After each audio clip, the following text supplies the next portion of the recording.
Greetings and welcome to the WGL APAC Season 2 Week 4. My name is Max Rogi for Foglia. Joining me on the desk tonight is Alex Go-Go Gadgets Blakey, and it's another scorcher of a day in Sydney, Australia. Oh, is it ever, Max? It has been a absolute blinder today. I honestly had forgotten that the temperature can go up this high, but it's good to be here. Of course, we've got another week of WGL APAC action lined up for everyone out there, and a really interesting match to start us off tonight. No, you're right. The weather isn't the only thing that's hot. We have EL Gaming taking on Team Efficiency, and you and I both think Team Efficiency, they're on the come up, but this is where we disagree.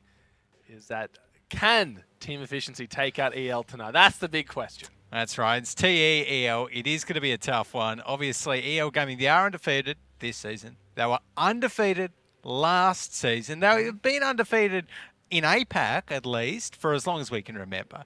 But I have put down in my prediction that I actually think this is where we could see the upset. But let's not get too far ahead of ourselves yet. Yep. Of course, we've got a lot of matches, not only tonight, but throughout the weekend as well. 4 matches Saturday, 4 matches Sunday.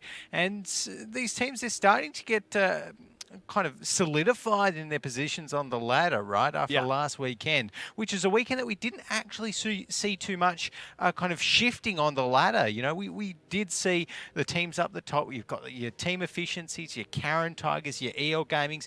They stayed up there. But, the bottom teams, obviously Dark Wolves, B Gaming, TCZ, they're kind of hovering a little bit down there. So it's really good to see our ladder really shaping up and kind of getting a little bit more set as we head through into phase 2 of the season. Yeah, and if you're curious what the hell we're talking about, do I have the information for you? We're going to be seeing all the team standings right in front of our eyes, and lo and behold, EL up the top. No surprise there, but Karen Tiger, Team Efficiency, and Horseman all being very competitively close and vying for that second spot. But the second half of the leaderboard, that's kind of where things are going a little bit grey. Yes, that's right. B Gaming have had a shocker start to the season so far. It really has not been amazing. They're sitting there on 8 points, and honestly, Meltdown, they've been performing pretty badly as well. I think it really is a 2-2 kind of setup here. The first 4 teams, they're the good group, sort of thing. Bottom 4, Meltdown, B Gaming, Coalition, Dark Wolves, they're really struggling this season. So, look, I'm hoping maybe Meltdown can come back. We did see some kind of signs of life from B Gaming last weekend. They did pull up a couple of wins, but it's not looking great for them, to be honest. No, it really isn't, and it's a shame because, like we said, pretty much every week is we miss seeing the B Gaming of old, the ones that could hold a candle to EL Gaming, and so far they just haven't been able to do that, and it's really disappointing to see because they're always such entertaining tankers to watch. And of course, looking at Meltdown as well, another team that you mentioned,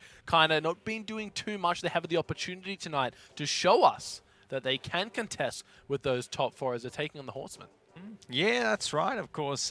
Meltdown and the Horsemen, that should be an interesting one tonight. I think that although Horsemen are kind of on paper quite a bit better than Meltdown, they might be able to pull something out. So let's, I'm not going to count them out of it just yet, but we'll cross that bridge once we come to it, of course. I think the real match tonight to focus on is going to be our first one here. And EL Gaming, they struggled last week for the first time ever, right? They versed the Horsemen. Horsemen were leading in the match versus them, which is unheard of here, to actually be leading in some stage of a match against EL Gaming. It's nuts. Exactly. And unfortunately, the Horsemen couldn't quite pull through. They got so close, but it ended in a 5-4 in favour of EL Gaming. But I think that really showed some of EL Gaming's weaknesses, and this match here against Team Efficiency, if TE have their full roster up. Yeah. Look, it's going to be a very interesting night of tanks. This one, we both think it's going to be a great game. Obviously, we disagree on how the outcome will go. You're being very optimistic, giving Team Efficiency the win, even when Horsemen up 4-2 couldn't achieve that against EL. It's really looking unlikely that any team's going to do it. But I think right now, Team Efficiency, they're on the come up. They have a lot of forward momentum, a lot of confidence in their plays. If they're playing well, then I don't think there's a team that can There's only one team that can put a stop to those tracks, and it's going to be EL. But look, let's have a look at Team Efficiency's lineup for tonight, Alex. Yeah, okay. So, TE, the big question for TE tonight will be, is Granovsky playing in there? Is he back? Because he's been over in Russia. He was over in Russia last week, and he is a big player for their lineup, you know. So, if he's back tonight, then I feel as though TE... They really have a big chance. If not, look, they've still got a very solid lineup, but it probably will be Bolognese subbing in again for Team Efficiency if Granovsky's not back. And Bol, look, he's a good World of Tanks player, but he just obviously hasn't had as much practice as the rest of those core players because he's not a core player. And when you're going up against EL, you need pretty much, you got to bring everything to the table. So eyes are all going to be on JT tonight to come up and really be the heavy hitter for his team. And of course, on the other side of the battlefield, we're going to have EL Gaming, the undisputed top dogs in the APAC region. Yeah, that's right. I mean, it's interesting to see that EL Gaming's attack and defense win rates have dropped a little bit after that last week, sitting on 82 and 81%. They were around about 90 last week. But, look, super solid lineup. You've got Fox TS up the top there. Black as well. EL Gaming's kind of on and off flex light tank player. He's one to look out for. Can make some big plays in a RU251. And the rest of EL's lineup, I mean, they speak for themselves. Statistically, they're all just ways ahead of the competition here in APAC. So it'll be tough. They really are. It's going to be a very uphill battle for Team Efficiency to take out EL Gaming tonight. But let's have a look at the head-to-head matchup that we've gone out and selected two of the top players from each team that we really think will be the driving factors in tonight's match. Yeah, well, that's right. The driving factors, you're not wrong there, Max, because the reason we picked these two is because they actually have some of the highest average distance travelled in the league. And the very handsome Safi there, I think might actually be leading this week with 2.3 thousand metres travelled per game on average. Black there, 1777, so he's not too far behind either. But it is interesting to see that average accuracy and penetration rate there is actually in favour of Skell, which is not something that you often see when comparing against an EL Gaming player, but you can see the skill in the light tank driver right there. They're doing a great job, and I really like the that they've got the logo on the shirt. Now, I bet that was the best logo that designer got to print all day. Yeah, absolutely. He's like, okay, I'll do the red panda sticking his tongue out. I'll give it a crack, and here we are. Yeah, well, it's funny actually because that was one of the very late changes that Team Efficiency made right up on the season finals last season, and they're one of the only teams that's actually changed their logo for us this season. But it looks good. I love the red panda myself, so great to see it there on Safi's shirt. But look, however those drivers do, there's going to be a lot more than just driving done in this battle today. We're going to need to see lots of shots, lots of those shots hitting from Team Efficiency because they are going up against EL. EL, statistically, again, are one of the highest kind of average accuracy players or teams in the league at the moment. So to compete with them, you really need to go toe-to-toe. You really need to make sure every shot they fire, you fire one back. And that is going to be the key for TE, I think. Yeah, I think you're right. Safi's distance travel isn't going to be able to save him tonight. It's all going to be about that accuracy, that penetration rate, and whether or not Team Efficiency are going to be using their core roster. You mentioned there might be some doubts in the works on whether or not we'll be seeing that. So hopefully, of course, for their sake, that they can field their entire team, because if they can't, it's going to be a damaged TE going up against, once again, hopefully back in form EL, because last week EL, they showed signs of weakness. They're going to be on struggle street, Team Efficiency, if they don't have their core roster. There's no doubt about it. Like you said, EL, although they did last week struggle a little bit, it's time to take a look at the maps, I guess. And we can see right down there that Mines and Steps first vetoes by Team Efficiency. Sure. And EL Gaming. I don't mind that. TE not wanting to play EL on Mines, which is one of their strongest maps. That's a good idea. We've got Cliff and Himmelsdorf picked by TE and EL Gaming first. Interesting that they picked Cliff because EL Gaming are actually statistically very strong on Cliff and historically as well. So yeah, it's not sure on that. Not sure. Apart from that, we've got a Himmels lock in there. Look, both teams can play Himmelsdorf. That's not really special. Prokhorovka taken out. It's actually not Team Efficiency's best map, so that's nor here nor there for EL Gaming. I don't mind that. And Muravanka, I'm really glad that Team Efficiency have taken Muravanka out of the mix because, well, they're not great on Muravanka. No. Like they did lose to TCZ on the first week on Muravanka, and even following that, they've picked up a few wins on it, but it still has never looked great. So Ruinberg and Ghost Town will be our last maps as well, if we do see that. So if we do end up going to a 4th and 5th game. But there we go. To give you guys a rundown, once again, we got Cliff as the first map, Himmelsdorf the second, Ruinberg third, Ghost Town fourth, and it looks like the tiebreaker will be Himmelsdorf this time around. Yes, okay, Himmelsdorf there. So if we get to the tiebreaker, then I'm pretty sure that'll, I don't know, maybe go to the defenders, I guess, because EL Gaming, they have 100% defense win rate, only 75% attack win rate. But look, Cliff first up. It's going to be interesting. I think that's actually quite a hard one to call because Cliff, definitely, like, it can end so fast that I think we're definitely going to see Team Efficiency, like, play well against EL Gaming and keep toe-to-toe with them, at least for these first few maps. It's always hard, because when you got these fast-paced maps, like, it's smarter Team Efficiency to just get rid of mines, because we haven't seen a team really get close to EL Gaming's mines game. But Cliffs, it's kind of similar fashion the way that EL like to play mines. It's fast, a lot of getting in, getting the damage dealt immediately off the bat, not giving your opponents a chance to kind of think about what to do next. They just have to react with their gut instinct. A lot of the times it just doesn't work out. So Team Efficiency coming into Cliffs, I hope they have a plan.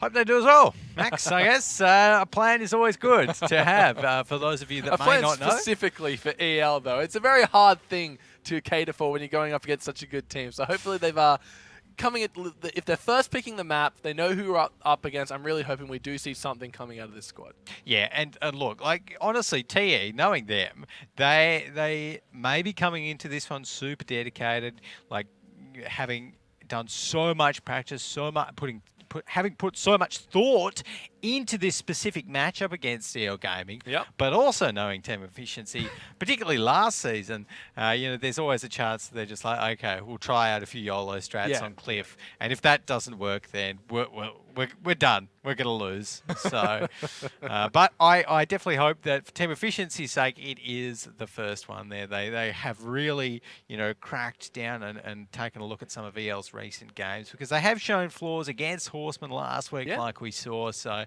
you know, if Team Efficiency can capitalise on some of those maps where EL didn't look great against the Horsemen, then I think they're in for a solid chance. Speaking of maps that EL didn't look great against the Horsemen on, I think the biggest outlier of that was Ghost Town, where we saw EL just kind of overextending time and time again. Of course, they do have Himmelsdorf and Ruinberg in their way before we see them get to that fourth map. So Team Efficiency, a very big uphill battle. But jumping into Cliffs, this is, we kind of talked up EL's Team Efficiency's decision-making here. Are they going to go for a calm, concise plan, or are they just going to YOLO it here, Alex?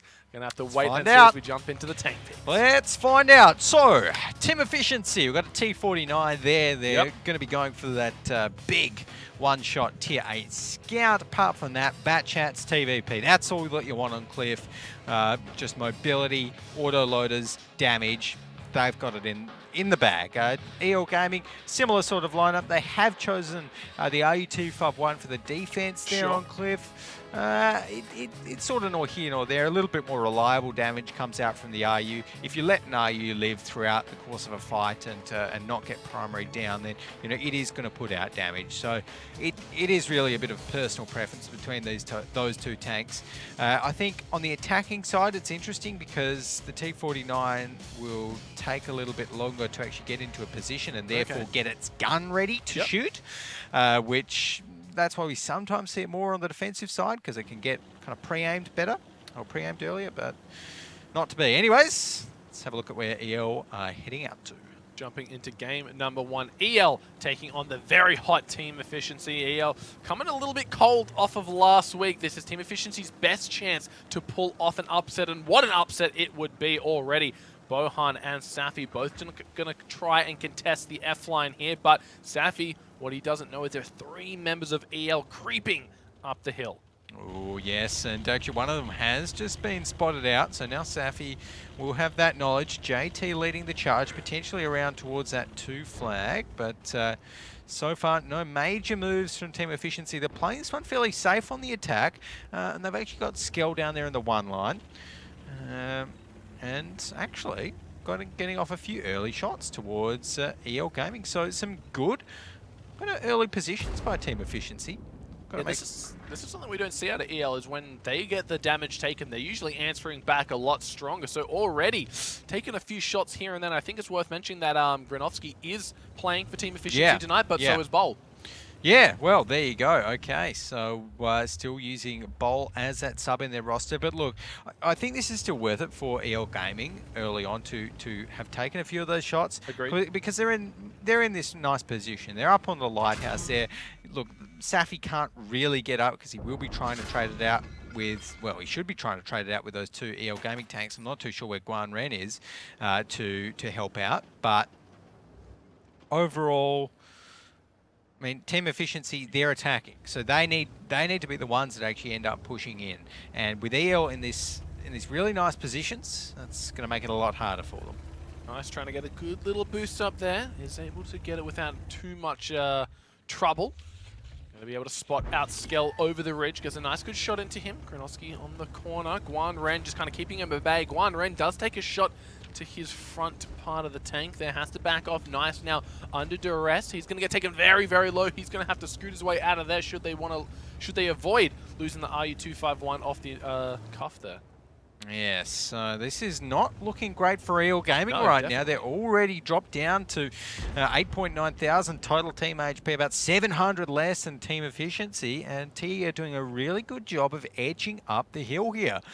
And EL, I don't know, maybe the EL Gaming actually expected Team Efficiency to have tried to contest the hill earlier rather than do this slow, steady push that we actually saw from them. But Team Efficiency right now, not looking too bad. And if Bolognese and Skell don't get punished for just kind of being alone out there in the 1-2 line, if they're able to make it up towards that center area, okay, yeah.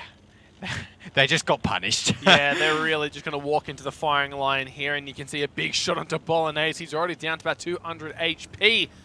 Here come the rotation from EL Gaming. Principal takes a shot, but he's going to get a few in return once he gets over the little ridge there into the line of sight. This is looking bad for Team Efficiency, but they're answering back with a lot of damage. No tanks down for either team just yet. They're trying to body block for Bolognese, but there goes Skell. He falls. Bolognese straight after. Now Bohan, in a world of hurt, is able to get the return kill onto Principal, but I think it's going to be a 1 for 3 favoring EL Gaming. Yeah, this hasn't worked out very well for Team Efficiency there. That was Bowl just getting caught in that TVP. In the meantime, though, a little bit of, well, silver lining, I was about to say it, but Safi's just gone down up on the hill. Not too sure. I think that Team Efficiency members, they were still even up on the hill when that was all happening near that kind of E4, E3 area.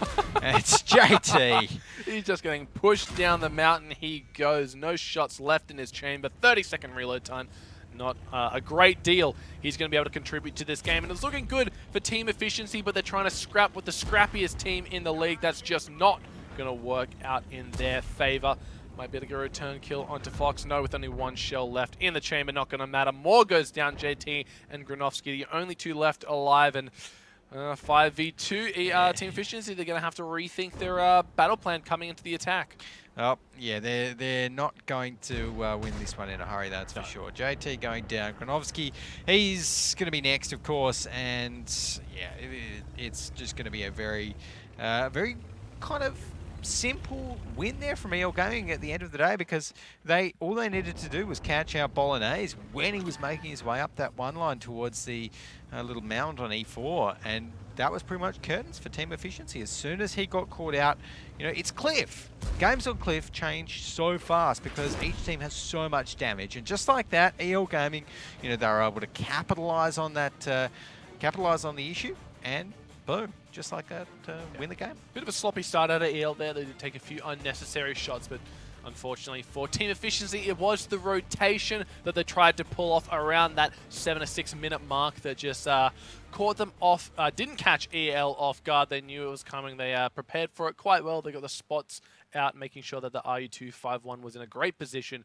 to catch any little prying eyes out of the side of Team Efficiency. So coming into attack, coming into defense, sorry, they're going to have to pull their pants up for this one. Pull their socks up as well. Yeah, and again for Team Efficiency there, look, I don't really think the T-49 contributed much. It's a tank which we do normally see on the defensive side for a few reasons. But, I mean, maybe it would have worked if EL had kind of rushed into Team Efficiency, but with the new EL this season, that's not what they do. No. So, again, a little bit strange to see them pick that. I don't think that was the biggest issue for Team Efficiency that time, though. It really was Bolognese just getting caught out there. Great positioning by EL. I think it was maybe Nice in the bat chat that ended up spotting him out down that one line. Yep. Nice in a perfect position, just able to unload an entire clip on towards him. And by the time Bolognese actually got up the hill, he was one shot from death. So when that happens, I mean, like as soon as you're caught out on cliff, there's nothing that you can actually do. Particularly when you're in these tanks like the bat chats that can just get clipped by another bat chat. Yeah. Any other bat chat can take you down from 100% HP to 0% HP if it hits all of its shots. So really, really tricky to play. And I think that may be Bolognese kind of not quite having the synergy, lacking a little bit of the recent WGL experience, not having played that much this season, and obviously being a sub on Team Efficiency's roster, maybe that played a part in it. Yeah, it's unfortunate stuff coming out of Team Efficiency in the first round of Cliffs. Let's have a look at the replays of that game, and I'm pretty sure we're going to be seeing poor Bolognese and the triage going down. Yeah, look at that. Bolognese, by the time he kind of just made it up the hill in that TVP, he's on 227 health and one shot from, I think, Hardliner here. All it takes to take him down. And EL, they win the fight after that. The only real, potential thing that could have happened there for Team Efficiency is they could have won the Lighthouse while that was going on, but they didn't have enough resources up in the Lighthouse either, and well, that was the end of it. So, take a look at the post-battle stats now, Max. We can see EL.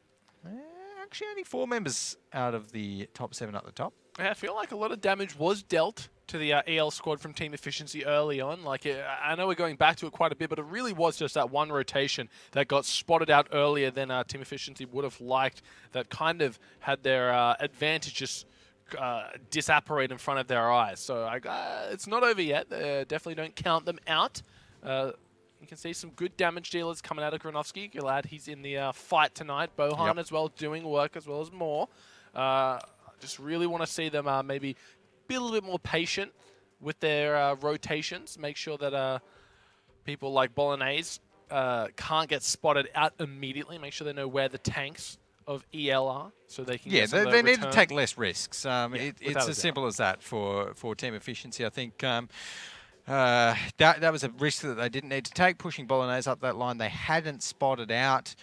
I think those 2 EL Gaming members who ended up being up that one line and spotting out Bol and taking him down. So just simple. It's cautious play, it's statistical play. It might be a little bit slower at the end of the day when you have to start doing that, not moving until you know where every tank on the enemy team is, or just moving a different, slower direction. But at the end of the day, they're EL Gaming. They'll punish you for every little mistake. And if Team Efficiency want to win this, then they need to recognize that, and they need to not make those little mistakes. Yeah, it's a little bit of an unfair thing coming into the game, saying Team Efficiency, you need to play the game perfect if you want a shot at beating EL, but that's just the persona that EL set up for themselves. Yep. Very strong team. They're near impossible to beat. We saw Horseman with a 4-2 advantage go down 5-4 in the end.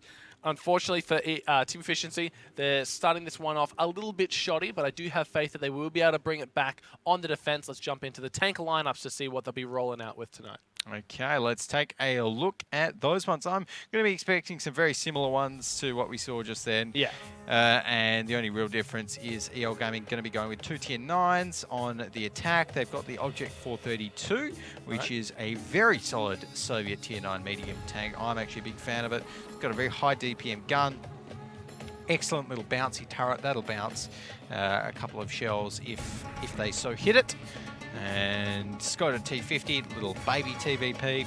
Apart from that, nothing different. Team Efficiency going to be going with the same lineup. I think Team Efficiency's lineup here with the T49, that'll work better on the defensive side here on Cliff. Yeah. But again, it's on Cliff, it's not so much the tank picks, it is how you play it.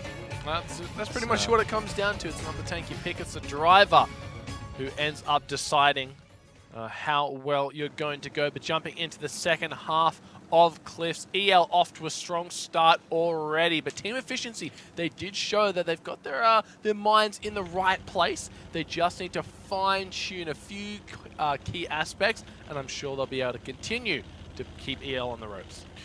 Yeah, right. So you've got Skell looking down the 2 line here in the T49. Team Efficiency not actually going to be contesting the mountain.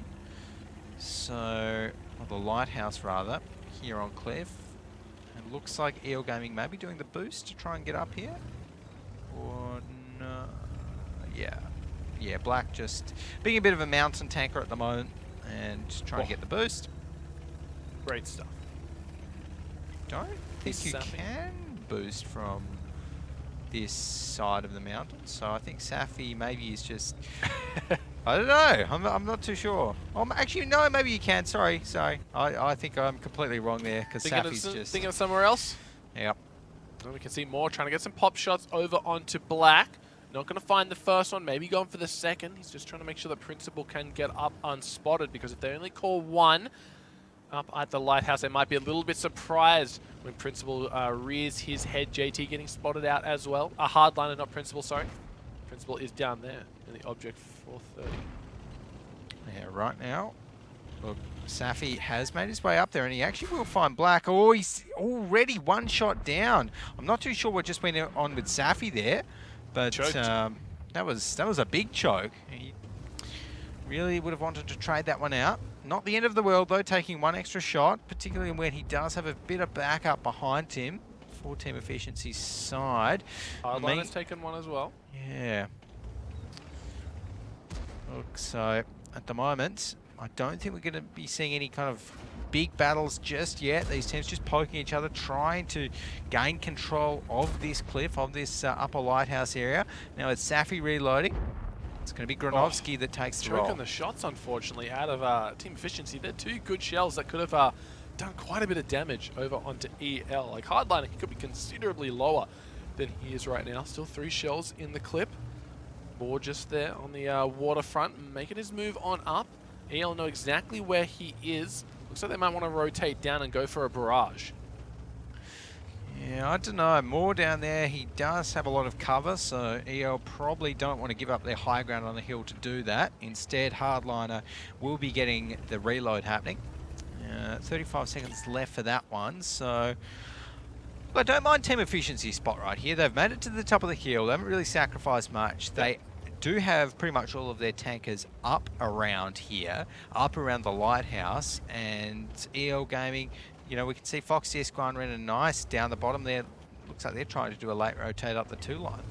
Got to keep in mind that the onus is on EL Gaming to be the playmakers here, as they are on the attack side. Team Efficiency, all they have to do is mount a good defense. They should be fine. They have the map advantage at the moment, like you mentioned, lighthouse control. Looks like they want to send Moore and Bohan through the waterfront area, but what's this? EL Gaming, Nice, Guanren, and Fox TS starting to make their move. Okay, so this is sort of what Team Efficiency tried last half there, pushing up towards that kind of E3, E4 area. Not a bad little shot there from Skell. Could have been a little bit of a higher roll, or could have gone through, but oh, the spotting though, that's what's done the damage. Yeah, Guanren gets taken very, very low. That's going to put a halt into EL's plans for now, giving the HP advantage over to Team Efficiency, albeit very slight. Still, they need to make sure they can maintain that lighthouse control. They don't want to give it up just yet. Bolognese in a great position as well to act on any of the spottings that come down. Yeah, Bol's sitting right up the back there. I think that's a much better position for him. It means that he just has to rely on the spots from either Skill or his guys on the lighthouse. Doesn't have to move, doesn't have to put himself in danger. Because of TVP, it's obviously got that kind of much higher profile than the Bat Chat. It really is made of paper.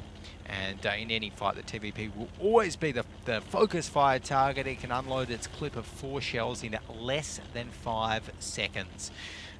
It is a damage machine. But in the meantime, it looks like a bit of movement might be happening around there on the mountain. Yeah, they're going to rotate out Guan and bring Nice up to this party, but he's going to get spotted out by Skeleton. Oh, this is the first shot. Good shot coming out, though. They could punish him. Unfortunately, bounces that one. Oh, Skell just gets destroyed by Nice, and that's just EL Gaming finding another opportunity, a chink in the team efficiency armor. Yeah, I'm not too sure what Bolognese was doing there in that TVP, or whether Nice just wasn't within kind of visible range, I guess, or wasn't within line of sight even. But Bol obviously not able to help that T49. They're not the biggest loss though for team efficiency.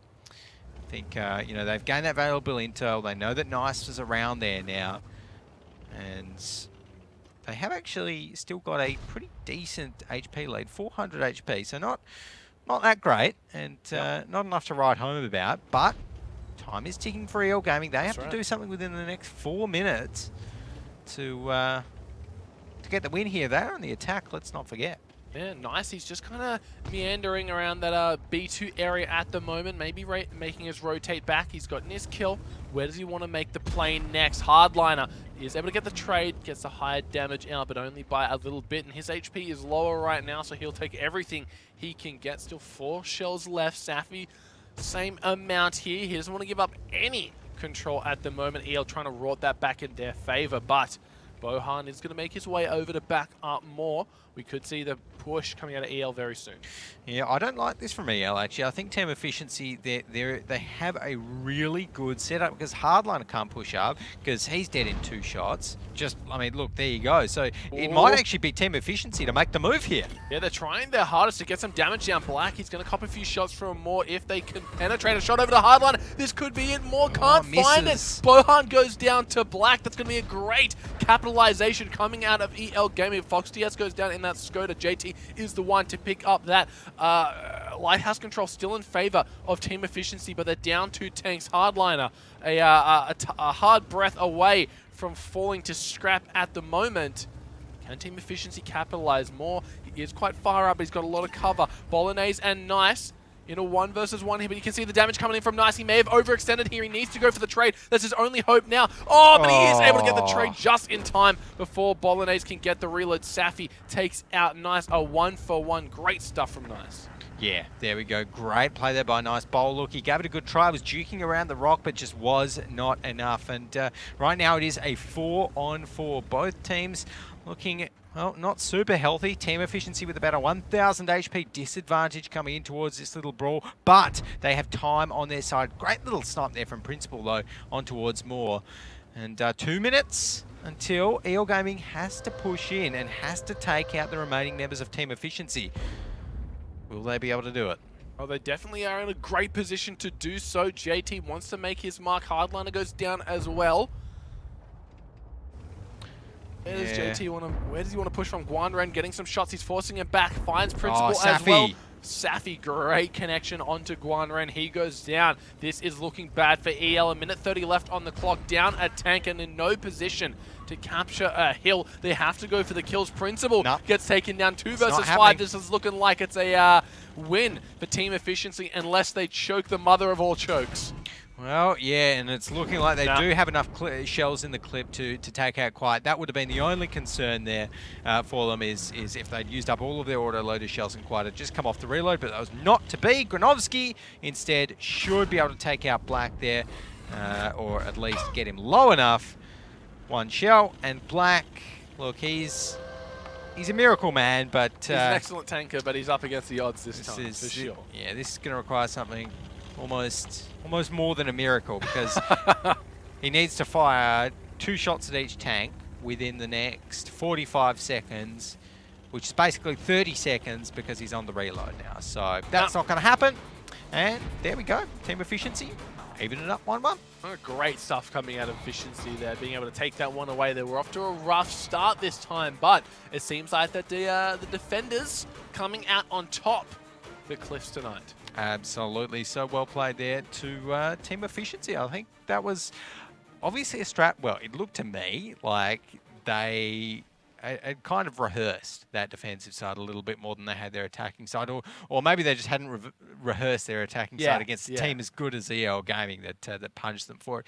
But that was very, very, very good play, like smart play. They didn't need to do anything else. It was a slow round at the start, but they denied EL Gaming map control. They denied EL Gaming vision. They didn't let them get up on towards the lighthouse early on, and that's all they needed to do. You know, EL couldn't make any moves anywhere. Great scouting from Skell down that 2 line. Look, Skell did end up dying, but he got a shot into Nice. Yeah. He spotted out Nice. He slowed Nice down, made Nice unload a clip. You know, that's like the time it takes to reload a clip and an extra 45 seconds that Nice is out of the game effectively. So Skell did his job. Overall, great play there from Team Efficiency. I think the one thing we could improve on that just a little bit was if Bolognese were able to hit his shots onto Nice. They could have been a much easier round for Team Efficiency to start to finish things off on Cliff. So that's just being nitpicky, though. A really excellent round coming out of them. It's not every team that can take one off EL, especially on a map such as Cliff. So once again, all praises over to Team Efficiency. Let's jump into the replays here and have a look at what went down on Cliff and bask in Team Efficiency's glory one more time.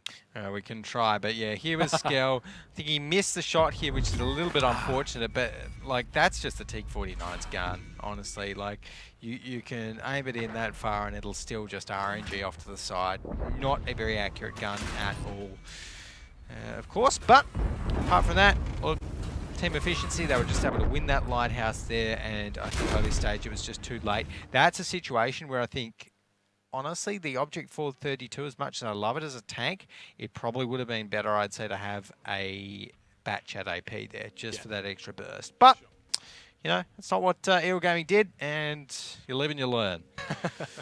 Oh, Black doing a lot of damage that time around. He was able to make his height advantage on the map work to his advantage, being able to dish out nearly 3,000 damage worth of shells here. Gronowski, Bolognese coming up huge as well. Yeah, Bolt did pretty well actually that game. You can't fault that. Nope. Kind of final damage number, 2.5 thousand damage in the TVP. Managed to stay alive long enough to do that. Got 4 clips off with 16 shots fired. Apart from that, what else? Fox, yes, not really working in the Tier 9 TVP. Principal, again, in the Object 432, not really working. And a bit of a fun fact for everyone out there, Principal is actually the lowest average damage dealer in EL Gaming by quite some margin, actually. It's by a few hundred damage when you compare to the rest of them. So, I mean, I think he's a really good player. Obviously, a new addition to EL Gaming's lineup coming up from a previous team that has had some WGL experience in the past that are not in this season. But yeah, 1,030 damage. Would have liked to have seen maybe a little bit more. It's unfortunate stuff when one of the EL members falter. They all falter, it seems. Hopefully Principal can pick up his game when he's playing against such experienced tankers. I'm sure just time will do the trick. But coming into map number 2 here, looking a great start. Better than most starts we've seen against teams going up against EL. Team Efficiency, they've got the momentum. They've got the confidence. Coming into map 2. What are you thinking? What are we thinking here, Alex? Okay, well, map 2, Himmelsdorf, isn't it? I think, yeah. So on Himmelsdorf, I mean, it's typically a map that EL Gaming have done really well on, right? Like, last season they did the EL Gaming Himmelsdorf rushes, and just last week they had a lot of success playing a lot slower on Himmelsdorf. You know, if you recall, they actually did one round on the attack where they waited all the way back at the church on Himmelsdorf and ended up surprising, I think it was Horseman, to pull off the win after one of Horseman's tanks got caught out by EL Gaming's trap. I think Team Efficiency, as long as they've studied that, they basically know what EL Gaming like to do here on Himmels. You know, it's a couple of heavy tanks, maybe a couple of AMX 50Bs, just lots of damage, 113s, a few of those. You know, throw in a grill, throw in that German Tier 10 tank destroyer with the most accurate gun. out of just about every other gun in the game. And I think that's a good recipe for EL Gaming. It's going to be hard for TE to beat, but look, they can brawl pretty well. I think this one's probably going to be a 1-1. Team Efficiency, they've got that 100% win ratio on Himmelsdorf, so coming into this one, they must be confident. Hopefully, they can pull it off. Like you said, a 1-1 is the best they can hope for. If you're getting a 2-0 over EL, you're in a great situation. Yeah. I think Ghost Town last time, Horseman, it was that map that they got the 2-0 lead over EL. So if Team Efficiency can get that far, they may be the map to push them over. Like you said, 1-1 is the best that they can hope for. Coming out of Himmelsdorf, EL, they've looked very, very strong. We've seen a few different strategies, like you mentioned, on the defense. They've just kind of hung back, laid a trap, wait for the enemy to spring the trap. On the offense, we've seen them just go balls to the walls, getting into all the advantageous positions before the enemy can even act, and jumping in to the tank picks. Anything that catches your eye here, Alex? Well, I am liking the standard grill from EL Gaming, as we expected. The FV4005 is something that maybe we didn't expect from Team Efficiency here on Himmelsdorf. Obviously, that Tier 10 British tank destroyer has the highest damage gun in the game for a non-arty shell, in that big 183mm cannon that it's got. Apart from that, nothing too crazy. Yep. But that's a good counter. I really like the FV4005, and statistically this season it's doing really, really well. I actually think it has one of the highest win rates out of any tank this season at 72.73%. Great when a niche pick works out like that. Yeah, well, exactly. You can't pick it on every map because it's like a barn, you know. It's so easy to actually damage. And Himmelsdorf, you know, it's a close quarters urban map. There's lots of kind of narrow streets which tanks have to go down. You know, you can sit in FV4005 way back near spawn as a defender on Himmelsdorf, and you know, you only have 3 alleys to look down, essentially. You don't have to worry about too much else. They decided to go with it on the attack side, jumping in to Himmelsdorf. EL Gaming, Team Efficiency 1-1 apiece at the moment, which is more than we can say for most teams that go up against the Church of Elong here. Good. Maybe early scouting coming out of Safi. He's moving very fast down that decline. Yeah, well, very aggressive scout here by Safi early on. In the meantime, though, oh no, JT. Well, I think he's just been done a number by the grill, by the IS-7 and the 113 of EL Gaming there. But as we get into the thick of this fight, let's jump on board with Team Efficiency and have a listen in to what the squad's thinking. No, scared.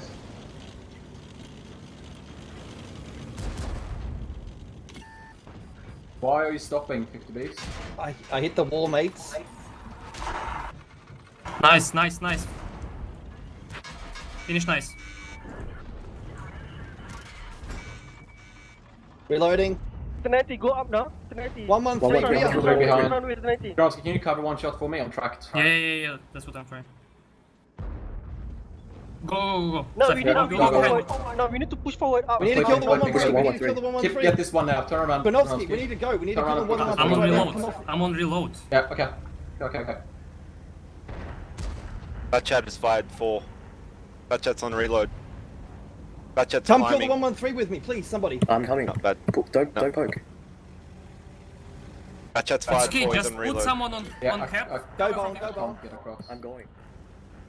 Well, great stuff coming out of Team Efficiency, getting themselves a few early tank kills there, but a little bit of indecision, actually. You can hear in their calls there. They want to go for the 113. See, people are calling, I'm on the reload, I can't do it. Maybe a bit of frustration.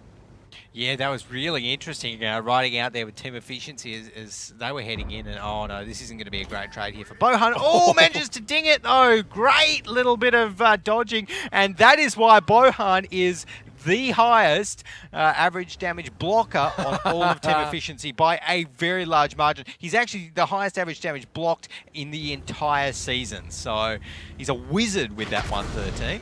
Big shot onto hardline. He's really feeling the power of the FV4005 on that one. Having forced to check those long sights. You mentioned that tank, it's a barn, but when it's set up, it can really dish out the damage. Yeah, that obviously wasn't a big shot coming out of the FV4005, not going through the IS-7, but Yeah, look, Hardliner, he's not going to be too happy about taking 600 damage anyway. But 8 seconds left, and Team Efficiency, they're going to get a cap victory. Oh, here comes Guan Ren, though. He has to get the reset. He can't make up his mind who he wants to go for. Got his sights set onto Safi. Can he get the kill? No, around the corner. Here comes Bohan. Shot connects onto Guan Ren. He takes one in the back. Now, Bolognese should have no trouble cleaning him up, but in the end, Safi does go down to Hardliner. Now, Bohan making his way up still. 50 seconds left on the cap, so he got the resets. Hardliner falls. It's a 4 versus 3. Bolognese, though, only 85 health, but as long as Bohan plays a front blocker for him, should have no trouble.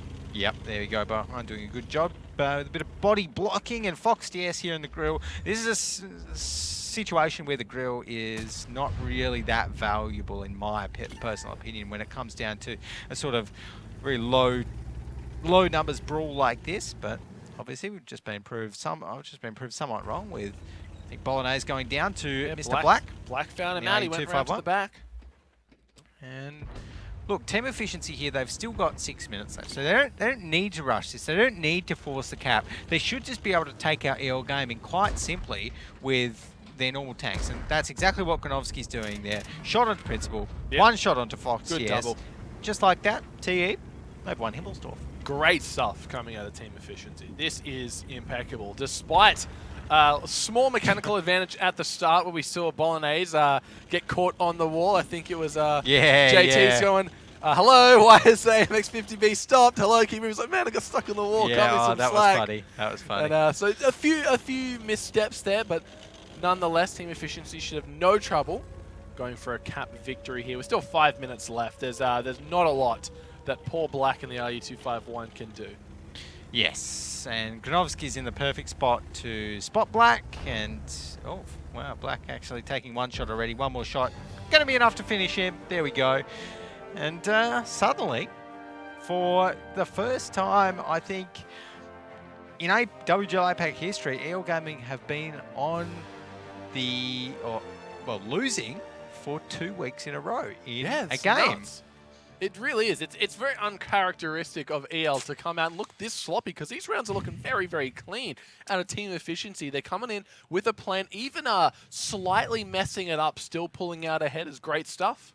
Yeah, look, honestly, like, we think about, did EL Gaming really look sloppy there, or was it just Team Efficiency looking amazing? I mean, they never...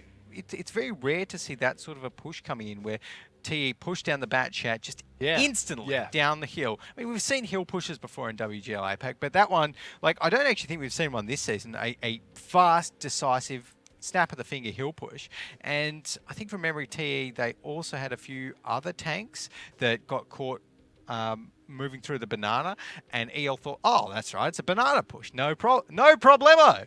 And suddenly, there's an AMX50B, there's a 113 coming down the hill that caught the AMX50B of EL Gaming off guard. Great little start there from Team Efficiency, and as soon as they were in that little pocket there around that 2 flag, it becomes so hard to dig a bunch of heavy tanks out of there. Look, and great stuff from Bohan as well, being able to deflect a shot coming out of the grill. That could have been the tide turner there, commenting on how the fight, it's not a fight that Bohan wants to take. He gets a shot, dings the next one.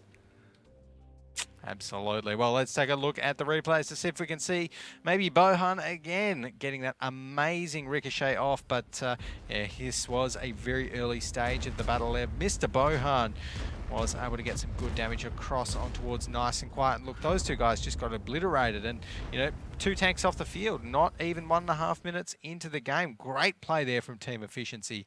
And look, Guan Ren, he had to sacrifice so much there. That was the wrong move. He did get a low roll onto Bolognese, but that was a sloppy move from EL Gaming. There was no reason he had to poke around to the corner. Bolognese probably wouldn't have gotten that final shot on towards him, and he just sacrificed his tank to do it. So, yeah. Good thing Granovski isn't still abroad and back on the team, because he's dishing up the damage. 3.5k in the AMX50B, really doing some great stuff for Team Efficiency here. Moore and Bohan as well, putting up huge numbers. Yeah, Moore, look, I love that FE4005. I honestly think that Moore is one of the best FE4005 players in the league. He just, whenever I've seen him on that tank from memory, he's been great. He plays it really well in Himmelsdorf, so props to him. Bohan, obviously, he's got a good amount of damage dealt there, but I bet his damage blocked would be #1 by like 1,000 damage because he did wizardry in that 113. Yeah, it's unusual we see JT at the bottom of the damage dealt leaderboard. Yeah, He's you're not usually wrong. up there, so maybe that's the weakness that EL can exploit going forward. JT not having the best series as of yet. Usually one of the big playmakers for team efficiency, but it's great to see players on this roster are able to pick up the slack when someone's kind of faltering here. But speaking of picking up the slack, EL, pretty much all of them need to start doing a little bit more here because they're not impressing me tonight.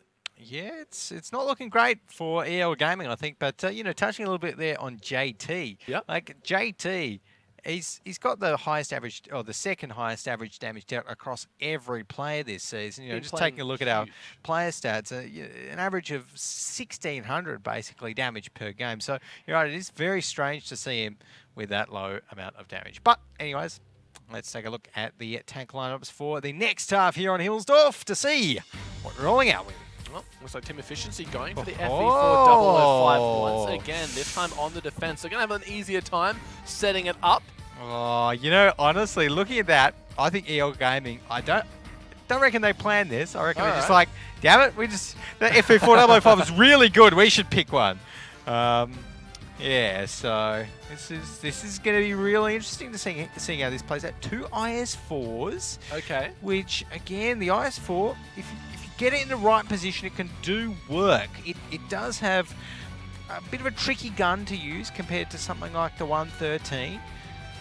Slightly lower fire rate, of course, slightly, you know, just worse gun characteristics here or there, but very good armor, not only on the turret, but on the hull as well. And with Bohan in one of those ones, there's no doubt that he is going to be getting a few good ricochets off. But yeah, EL Gaming again going with the T110E3, which is one of the highest win rate tanks this season at over 70% as well. So interesting picks. Skell getting some proxy spotting done though. Hardliner, got to be careful that no one is in a position to exploit him. He is quite far up without the rest of the squad. As you can see on the minimap, they're just hanging around that K7 area at the moment. So they've got 3 tanks there, 3 tanks up on the 0 line, and just Hardliner soloing the banana. Yeah, there we go. So Hardliner there in that 113. He's not going to reload to HE just yet. Maybe he will after this. Yes, there we go. There's the reload to HE. So he doesn't fire a shot. He's going to be cranking a bit of HE in towards JT. Let's see if it does damage. It probably, yep, there we go. And well, look, you can't block, you can't ricochet HE, unfortunately, JT. So it's a good little tactic there from Mr. Hardliner. And EL Gaming looks like pushing some of their tanks down the 0 line, so doing a little bit of a team efficiency-esque sort of thing, but they're not actually pushing. Okay, it looks like 2 of them are going to rotate back towards the rest of the squad. So EL may be going to be going for a 1 flag this time, or at least pressuring that side of the map. Not sure how they want to go about doing it. You can see Safi and Skell are in a good position to scatter out. Oh, ooh, nice. Does get the repair off on his tracks. He's a lucky man. I don't know about this from Nice. He's really like... He's flirting with death. Flirting with death, exactly. And oh, Hardliner, brilliant shot there from him on towards Bolognese. But like... EL, it is good to see the move from their little campy area as Skell spots them out. Ooh. Valuable spot there from Skell. Going to get taken down to 30 HP though, so a strong gust is going to flip him over, it seems. He wants to make sure he keeps a spot onto Hardliner there, you can see. Darting off your mini-map. That means that, like you said, it was a great spot. EL, team efficiency rather, they know where the EL push is going to come from. Are EL still going to go with it? It seems they are. Yeah, so EL Gaming going to be pushing towards a 1 flag, and that's going to make it hard for team efficiency to rotate off the 2 flag because EL still have that T110E. Oh my goodness, the ricochet. Still have the T110E3 there. And Black, that's what happens when you just get a little bit greedy. He was like, oh, I'm going to get the kill on Skell. I'm going to be the better scout. Yeah. Not going to happen. He's going to get taken down to 303. at the time, but Skell's still in a very precarious situation. But here comes a push out of EL Gaming. Principal leading the charge in the 113. He wants to try and get that early kill onto Skell. Finds it, not going to get the shot off, unfortunately for him. Cops one on a return. Nice now, playing very, very far up, and no one going to punish him just yet. Fox TS is able to pick up Skell. Not too big a deal for team efficiency, as they do know whether EL aggression is being pressured.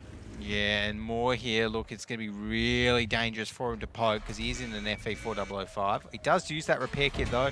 Oh, no, that's a miss. That is a costly miss, unfortunately, for Moore.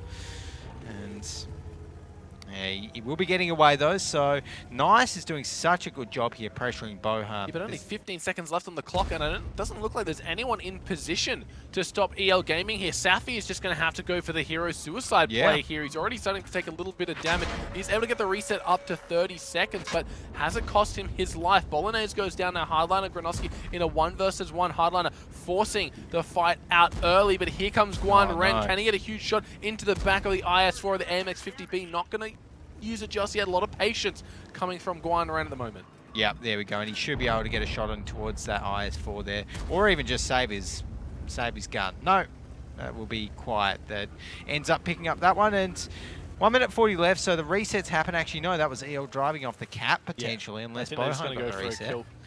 This is not looking good for team efficiency. They've only got 4 tanks left. The HP lead is EL's got double TE's HP right now, and no signs of it going down too much further. So it should be a very winnable brawl here from EL. Yep, Moore able to take out Quiet. Principal wins a 1v1 on Safi. Oh, Granovsky not going to find the kill straight away. Gets it on the second shell there.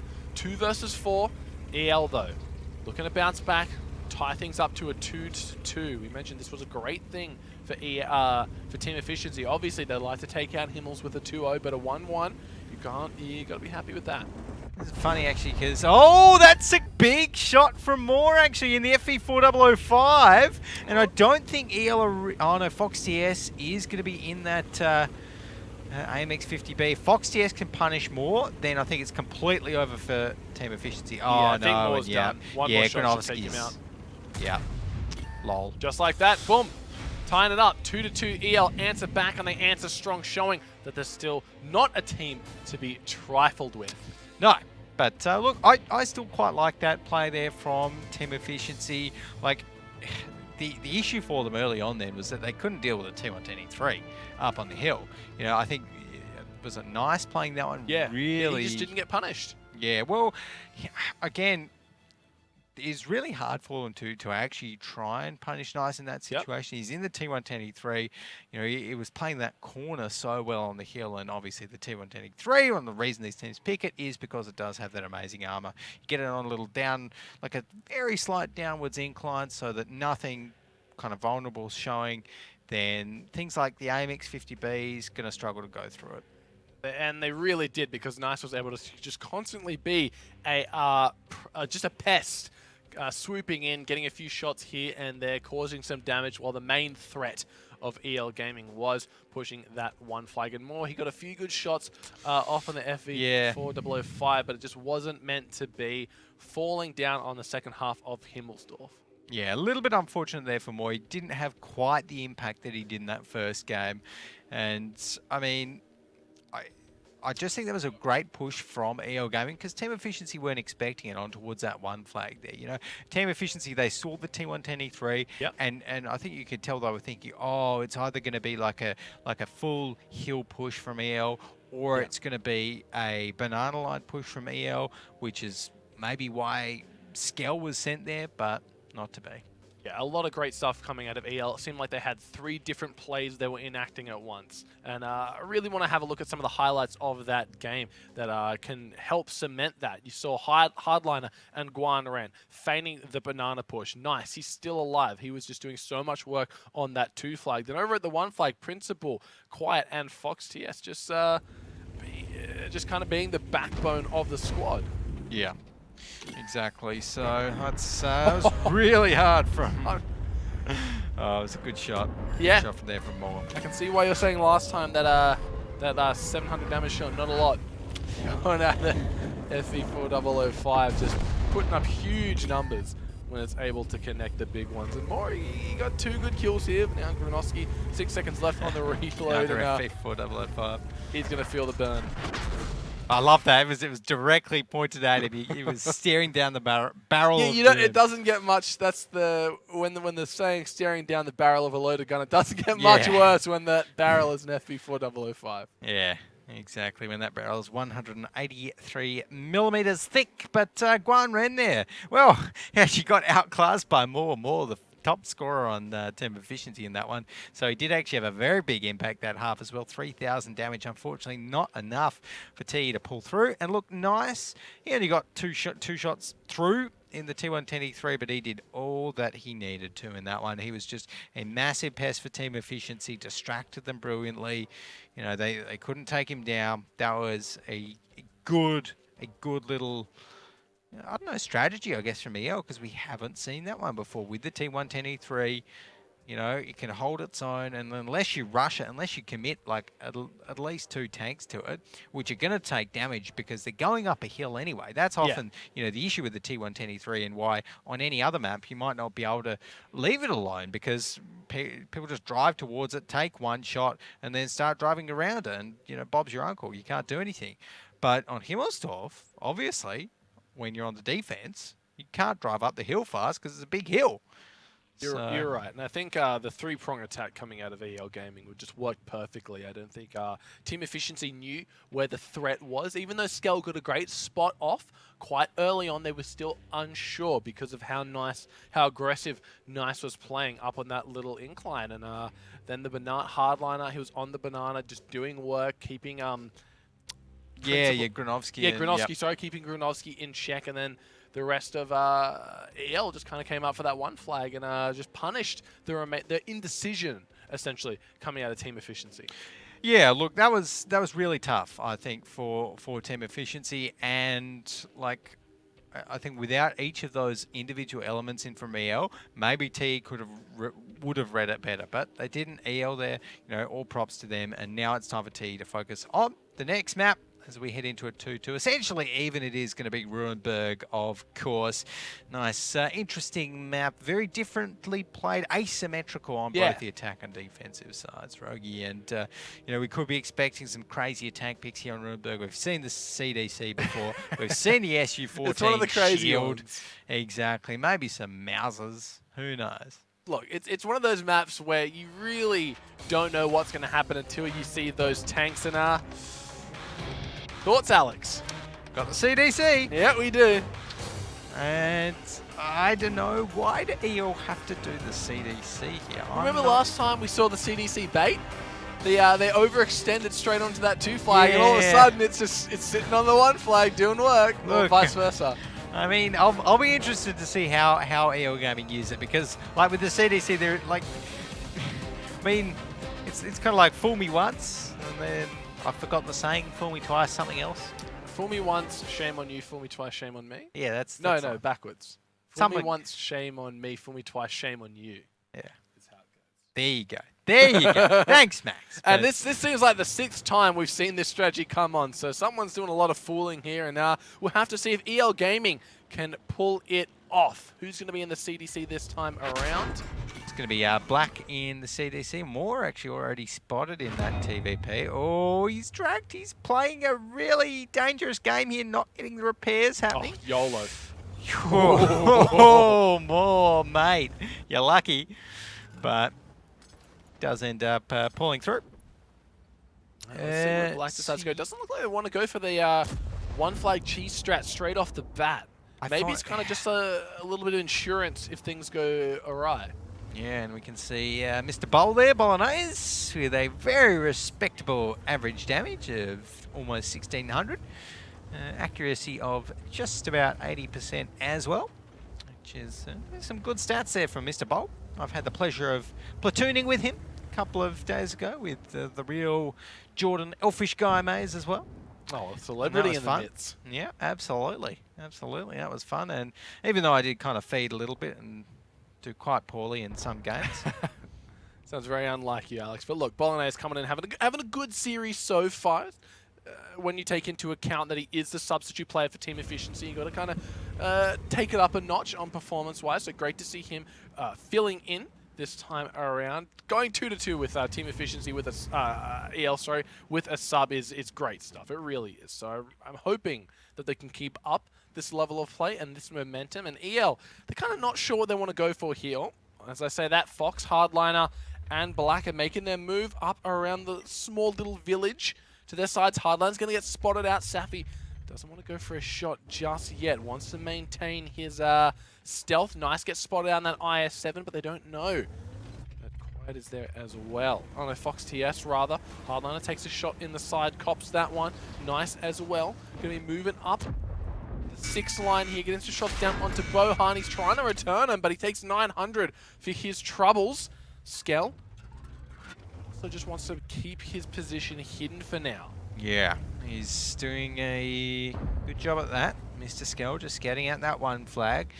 And, I mean, look, EL pushing here towards the 2 flag. They've got Nice and Hardler in those IS-7s, basically exactly where they want them. Fox TS in the grill. Oh, if he can hit this shot. Yeah, that's dirty.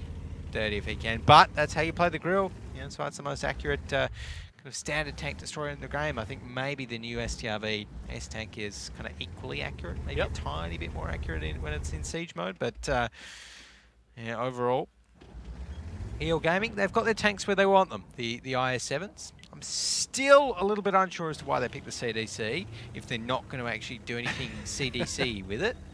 I mean, look, it hasn't got the worst view range at 390 meters base, but nothing. I think it's just a mind game at this stage. I think it's just to mess with your opponent and force them to always be on the back foot. And it's just keeping Skell and Bolognese on this side of the map permanently, because they're not sure if or when EL are going to enact that plan.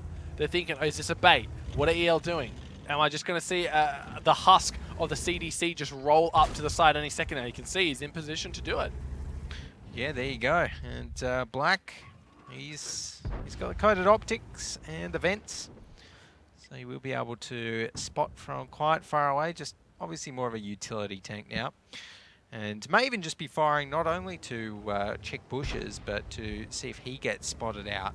Yeah. From further away as well, because obviously if you're not spotted out and you shoot a shell, you lose camo value, and so that could just be enough to spot you out, and therefore you know that someone is just a little bit further out from where you think they might be. He's just popping off shots right now, hoping to get a hit marker and reveal someone. But 5.5 minutes left on the clock. EL on the offense, so the ball's in their court.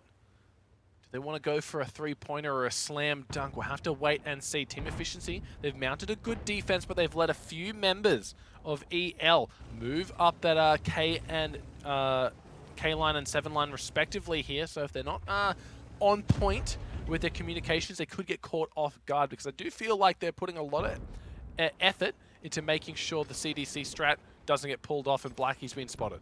Oh, yep. Black has been spotted, and I don't know how Skell hasn't been spotted yet by this CDC. Oh my goodness. And I think the jig's going to be up soon, because Black's going to sit there for 9 seconds and he's going to expect to be unspotted, but it's not going to happen. So, Black, I wonder if he's going to figure it out. But I guess he won't get another 6 cents pop up if he's permanently spotted. Yeah. Look, it's one of those things where information, it's a resource as well. If you're able to constantly have a good stream of info to the rest of the squad, then they're going to know that Black isn't a threat right now. He's going to rotate back off, takes a shot on the way out. Mr. Skell. Great stuff. Great stuff coming out of Skell. Really props to him. And Hardliner gets a huge shot onto Moore. 803 damage. Moore going to have to back his way out of that. Guan Ren takes one for his trouble. 4 minutes left on the clock. EL, they have to make a push soon. Remember, it takes 2 minutes for a single tank to cap a hill. Yep. If they want to go for a hill play, then they have to get a wriggle on. Absolutely. I think that might have been the big missed Fox TS getting that big 800 damage shot on towards Moore in the TVP. They do have to get a bit of a wriggle on, and it looks like that's what they're doing. They've rotated Principal out towards that E line down there. Might be seeing a coordinated push from EL up towards these defenders out near the 2 flag, out in the town. Nice, he's making his way out. Ooh, Granovsky takes a shot, doesn't do any damage just yet. Guanren moving up as well. Only a few clips in the, few shells in the chamber for both of these auto loaders here. EL Gaming now, the push is on. Black, he's just hanging back. He has 35 HP and a CDC. Ooh. While he is a tank that does more good than bad while he's dead, I don't think he's going to be contributing a lot to this game as the damage is just being racked up on the side of team efficiency. No tanks have fallen from either squad just yet. Moore and Granovsky are very, very low. Here comes Nice, not able to find anything just by the nick. JT gets himself to safety. Skell in the WZ-132 making his way over to Black. Should have no trouble cleaning him up. That's going to be the first tank to fall for EL, but Black, it wasn't doing too much anyway, so it's not going to be an issue. Nice takes a shot. Looks like we're just going to have a reload standoff soon.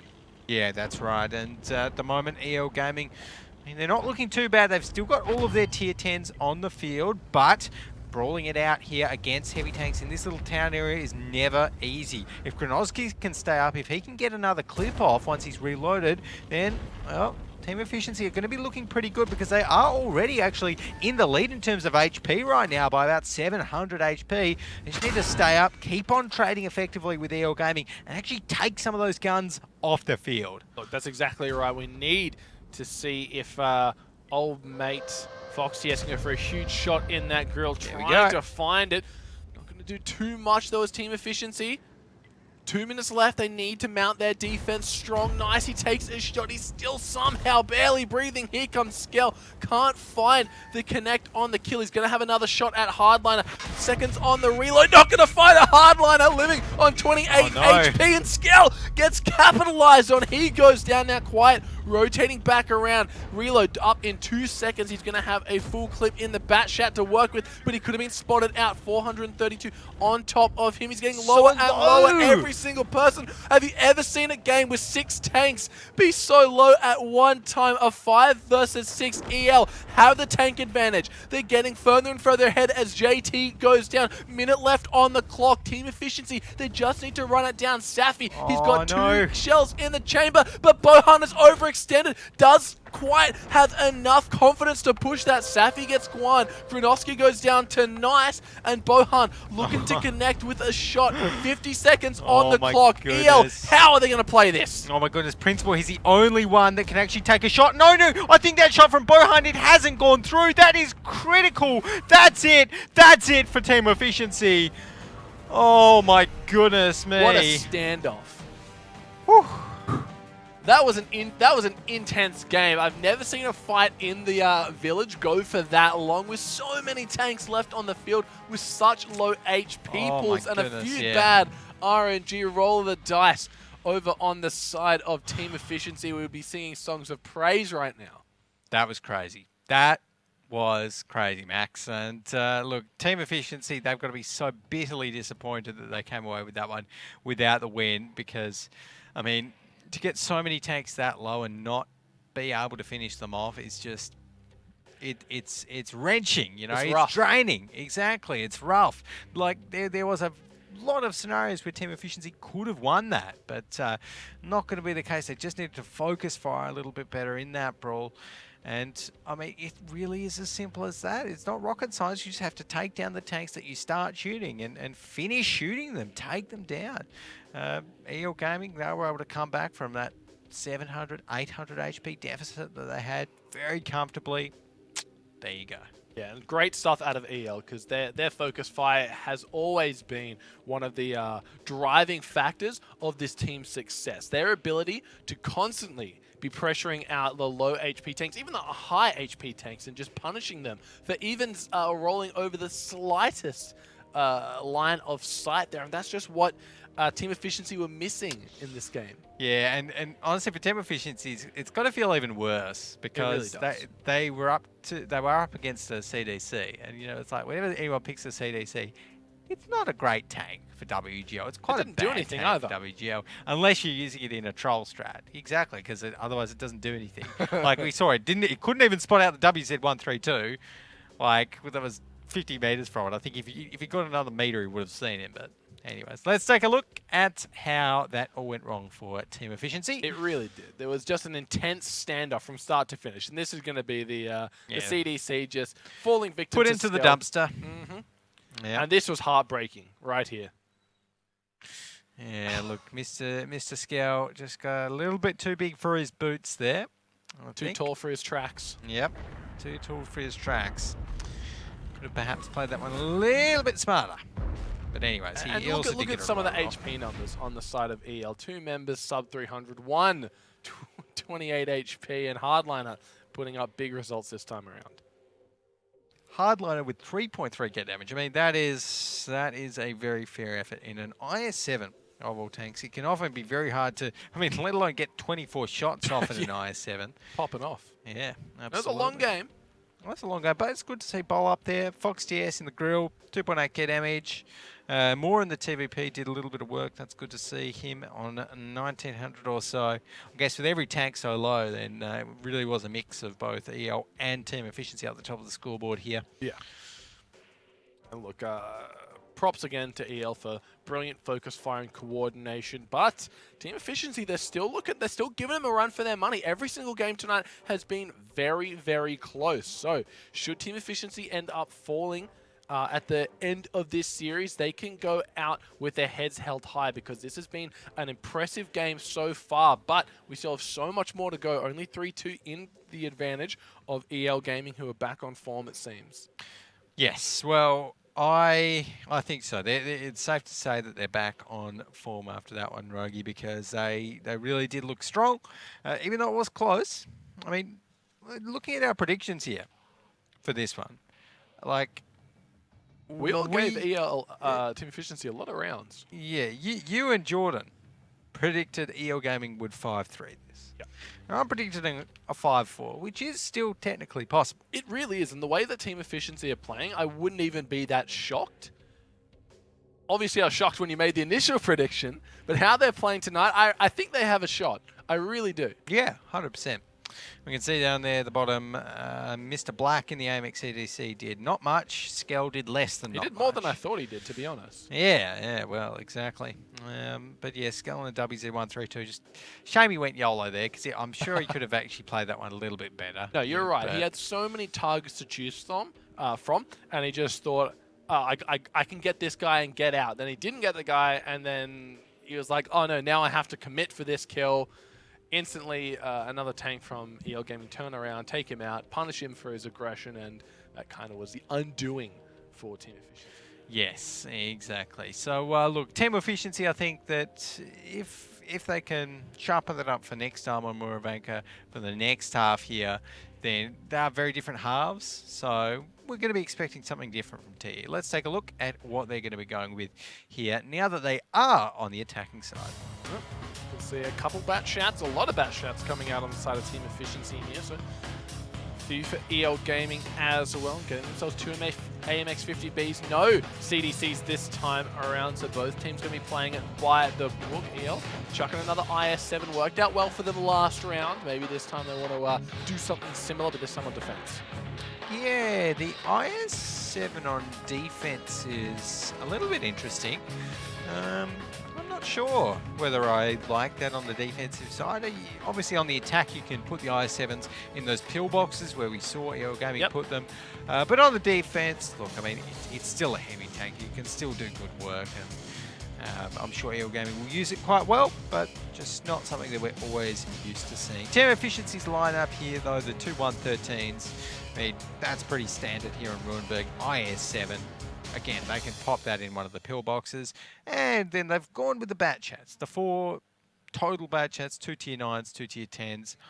I actually like seeing some of those tier 9s because it's been a while since we've seen double bat chat APs. It really has. Teams have been tending to favour some of the other tier 9 tanks and leaving the bat chat APs just going in the wind, for example. So it's good to see that team efficiency are going to be bolstering them to the roster once again. We'll see if it pays off for them, or we'll see if there's a reason why teams have been opting to cut that from the lineup.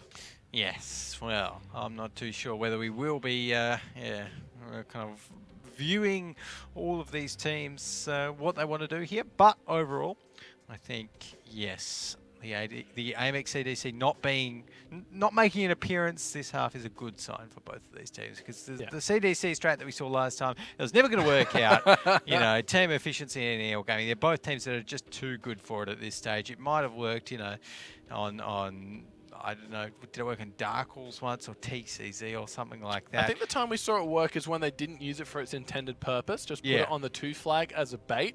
Yeah. And the remaining members of the defending team all went over the 1 flag expecting, oh, we're going to get an easy kill in the CDC, we're going to kill the guys pushing it along, and we're going to be home and hosed on this side of Ruinberg. And to their surprise, they were forced to a little bit of a different CDC block. It did end up going down quite early on, but they used it as some sort of a cover on that very vulnerable 2 flag.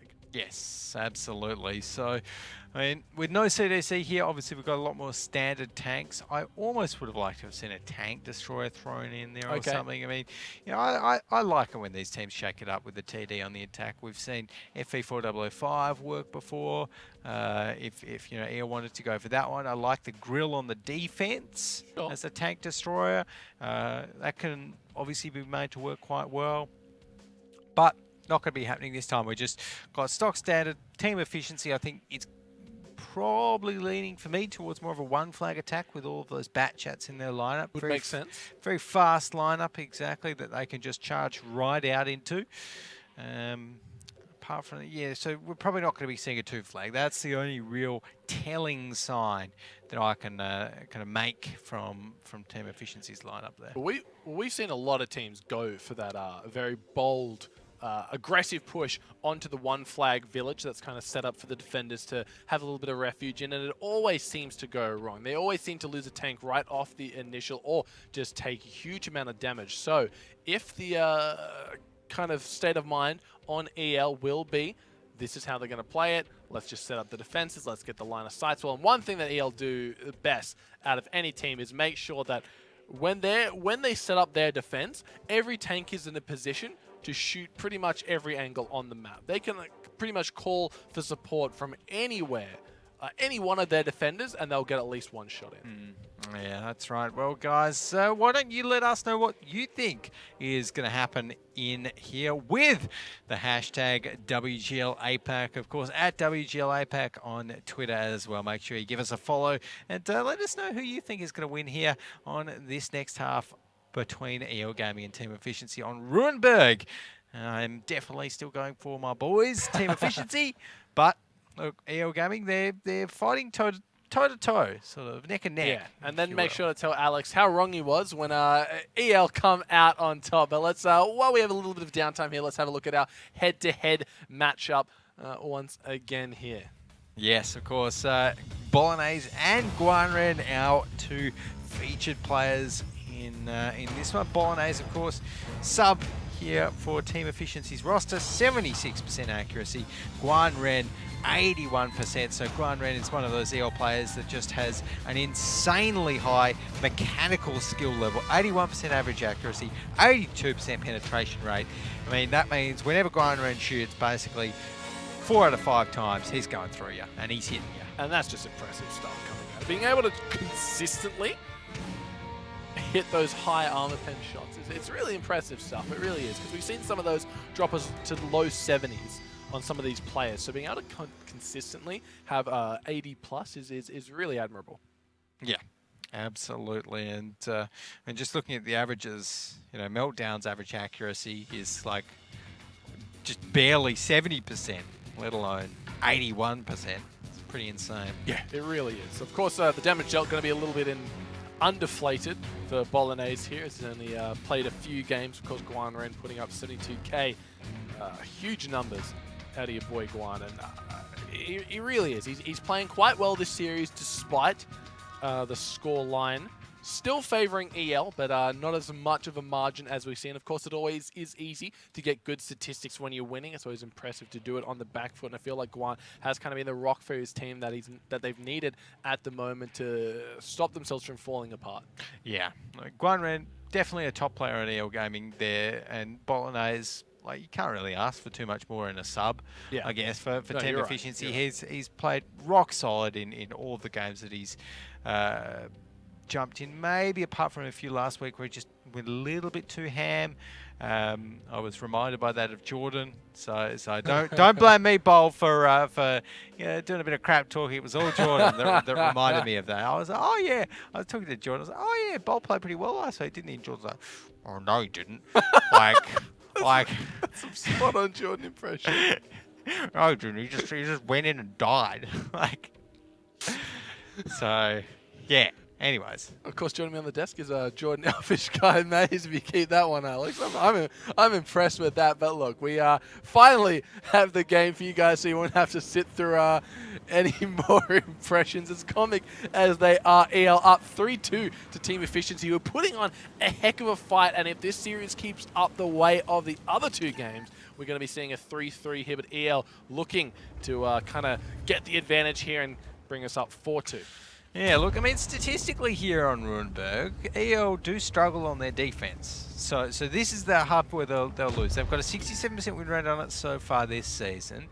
Although, in saying that, Team Efficiency struggle on their attack, so anything could happen. But look at this. Principal on the IS-7, pushing very aggressively. We don't often see this from the defending side, actually pushing all the way in towards that E-line. See EL starting to mount their defense here. Principal getting some good shots onto JT, looking to return some onto Bolognese as well. Efficiency now on the back foot. But before we get too in depth here, I want to jump on a listen in with EL to see how they're handling the pressure that EL are exerting right now. 我还有3秒，我可以打死钢切。可以，没任何问题，已经把对面打乱了。我可以打死钢切，等着就行了。可以。 可以控一下下面视野。我在视野，我控。好嘞。慢慢的构思，不行，到野区。我觉得下轮 HE。我切 HE 啊。走你！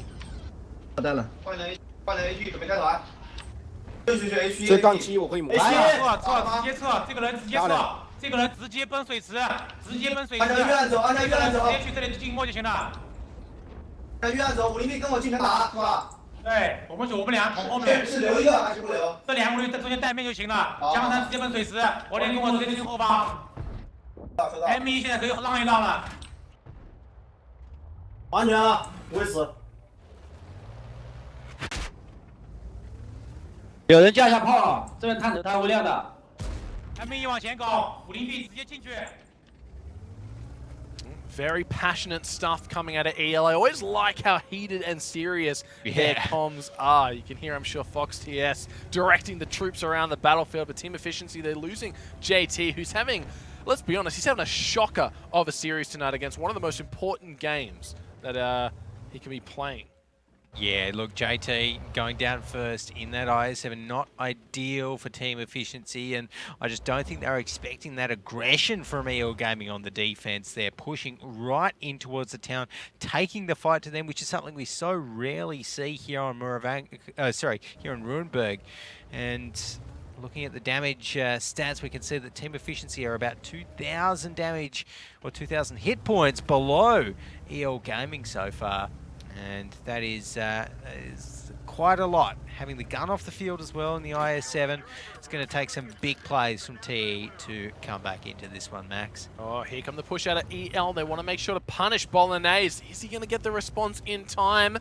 You can see Bohan, the only player left on the hill at the moment. Shot into nice, not doing too much in terms of impact on the game. Can they get a kill onto Principal? Looks like Black will just be blocking that one off for now. Granoski is going to get a few good shots in here. Bolognese gets a kill onto Principal. They might even trade for 2 here if Black goes down hardliner. Making his way, is going to get the free reset onto Bohan as he backs on out. Huge shot onto Bolognese. He's down to about 800 health, but it is still a 5-6 tanks as EL take one down. They're looking like they're in the driver's seat this time around. Yeah, they're very much still in the driver's seat there. Look, Fox, yes, will go down. Maybe Black will go down here. A little bit of a bigger ram could have helped, but Black is on 474. Just need a big roll, and oh no, he's already fired. Bolognese missed it. Oh, that is not ideal. Oh no, and so low. Oh well, Safi's going to be going down. Only 3 members left on Team Efficiency. 4 on EL. I mean, if they were all reloading, then there would be a sliver of a chance here for T, but what's happening around the map, we can see just everything going crazy right now. Yeah, not looking very good for team efficiencies. More is going to fall down here to Guan Ren. He's got one shell left, and he's playing a bit of ring around the rosy here. Going to have no trouble just finishing him off now. Bohan, last player left alive. Nice, just going to dart in and out of the buildings. Bohan bounces another shot. This man is a god when it comes to that aspect of the game. Should be able to get his shot onto Nice as he goes around the corner. Not enough to take him out, but team efficiency kind of crumbling under the pressure here. EL going to be taking out Ruinberg in a 2-0 fashion, bringing us up to 4-2 advantage. Yeah, there we go. So, Wargaming proving just a little bit too strong in that regard, Max, on Ruinberg, which is a little bit unfortunate. I think I was almost rooting for team efficiency to take that one out, caster bias and all, but look, it's a great storyline regardless. Team efficiency, they're on such an upward swing at the moment. They have so much momentum coming into this series. I really wish that JT was playing just a few notches up, because he's really been the kind of driving force in so many of their victories, and to see him playing way below the par that we're used to, it hurts a little bit to see, because I feel like team efficiency, they don't have their they're not putting their best foot forward tonight, Alex, is what I'm getting at. Yeah, and I think the other thing which is really helping out EL Gaming in this sense is that they seem to be playing a lot less selfishly than they played last week against the Horsemen. And, that was a big issue for them last week when, they would just pick whatever they wanted into the Horsemen in terms of tank picks. They would, almost do whatever they wanted in a way. But here we can see just there on Ruinberg, that was super smart play all around from them. That was cohesive, pushing into the town. That, I don't think they would have tried that strategy against a lesser opponent, showed their cards like that. But the fact that they did against team efficiency, that's helped them to win the map. Obviously, getting that IS-7 down so early, that was a big point. And the fact is, they just denied team efficiency any of the map. They just locked them into the town. Team efficiency could only go out the one flag, really. And so you were waiting for them. There was nothing really that they could do from that point onwards. I think their game last week against Horsemen was really a wake-up call to all the things that could potentially be going wrong with their squad. So it's great to see them back on form, really giving no inch, no quarters for the side of team efficiency. And we're going to have a quick recap of that game to see just what EL Gaming did right. Yeah, so we can see Granovsky there. He missed actually the first time towards Principal, and he's in the bat AP, I think, so wouldn't have done that much anyway. And Bonet's missing his shot on towards Black. This is a point where it was like maybe, possibly, almost, so but yeah, to miss that. Like at those points when you're shooting at a bat AP, surely you don't zoom in. Surely you don't need to zoom in that far. I don't know. I'm not a Pro Tanks player, Bolognese is, but look, fact is he missed that one. And yeah, not with those shootings, he's not. Yeah, exactly. But I mean, there you go. Overall, it's pretty simple. Once team efficiency had just lost that lead, then that was it. Well, I suppose they never really had much of a lead to begin with. Well, unfortunate for them, but as we're jumping into the post-battle stats here, Quiet, Nice, Fox, CS, and Hardliner all making the top cut on the side of EL Gaming. And once again, a player that we really need to team efficiency needs to shine. Where's JT? He's not up there. He's usually up there contesting the top of the leaderboard. He's having a rough series. If he needs to pull his socks up, he really does. Yeah, it's a bit of a shame to not see JT anywhere up there. And we can see down at the bottom there, 8th to 14th. As we head down that direction, Black in number 8, 1,600 damage there in his bat chat AP. Granovsky, 1,500 in the bat chat. And yeah, there's Mr. JT all the way down there. 1,000 damage dealt in the IS-7. Not great at all. No, he's having a rough series tonight. And coming into the next map, Ghost Town, I do believe. This is the map that we saw Team EL Gaming struggle on, and they struggled on hard, getting 0-2'd by Horseman. So this is the map that Team Efficiency, if there's any map that Team Efficiency needed to turn this series around and bring the advantage back in their favor, it's going to be Ghost Town.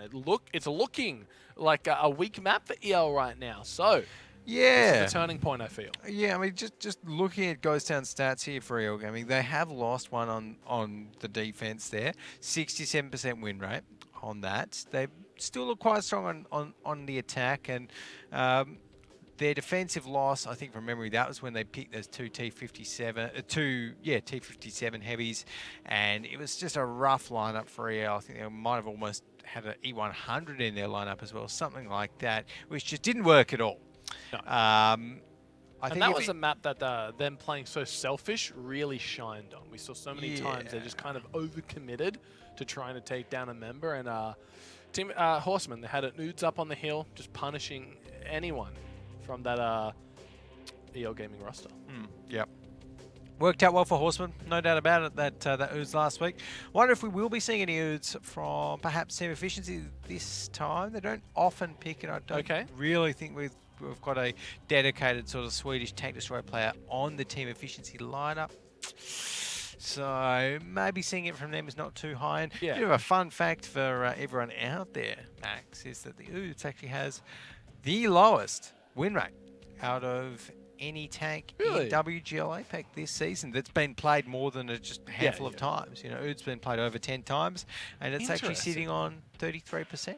Interesting, because I feel like it has such an impact on maps like Ghost Town, but I guess maybe we see it a few times on Prokhorovka as well, where it's just not setting up properly. And TCZ pick it. Yeah. So, you know. I guess if we're going to be pointing fingers here, that could be a main... they could be the main perpetrators. If you look at the second highest lose rate tank in the WGL... What is it? T100. Yeah, I figured as TCZ pick it. But, TCZ. Another team that have been looking better in the coming weeks. So as they've been progressing, they've been getting better and better. So maybe we'll see the win rates go up a little bit as the season goes on, but let's not cross our fingers. But we digress, as Jordan would say, as we are on potentially our last round of the match. EL Gaming up 4-2. What is that EL Gaming lineup? Oh my goodness, they've got 3 T57 heavies and a Kranvagen, which is basically like, it's like Swedish meatballs as opposed to American meatballs. Like, it's a T57 heavy as well. Got an FV215B, which is like a little bit of brawl in there. Sure. Oods, which I don't mind on the defense. Okay. Team Efficiency, on the other hand, they've got a lot more of a standard roster. Great for the attack. They can put their IS-4 up and towards that northern cap. Very, very good hold down. E100, bit of brawling action. I'm just really confused about all of these T57s on EL. Like, if they don't super mega burst down, like Team Efficiency really early on, then I don't know. I'm not going to be the biggest fan of them, I don't think, Max, but let's see. Oh, this is something I do want to see. We mentioned it last week. We're having a look at some of the highlight games from across all regions. It's the teams just blind firing up on that Oods to try and punish him early on. Looks like Skell and Safi making an aggressive ploy up to that one flag. Bolognese and Co kind of meandering around the D line here. How do EL want to answer? You mentioned they're going to have to get some really big shots straight off the bat if they want a chance at winning this. Yeah, they will. And right now, 30 seconds left for Team Efficiency. We do actually see EL starting to spot a couple of them out, and they're going in with these T57 heavies. They need to empty their clips. They need to make that damage count. Oh, it's all going into Bohan right now, and the E100 is doing his job. He's doing it well, just soaking, being a sponge for the rest of his team. But I feel like Team Efficiency, they've taken a few shots onto JT and more. No Hill is in contention anymore. Here comes Safi in the Batchat AP doing some work onto Quiet, who can't seem to turn around in time. One more shot should be enough to take him out. Quiet is the first tank to fall on the field. EL, things are going from bad for worse. Hardliner can't find anything. The Batchat AP just running in circles around him. But Team Efficiency, they lose 2 tanks. 5 versus 5 still. Blackie's very low, but so is JT.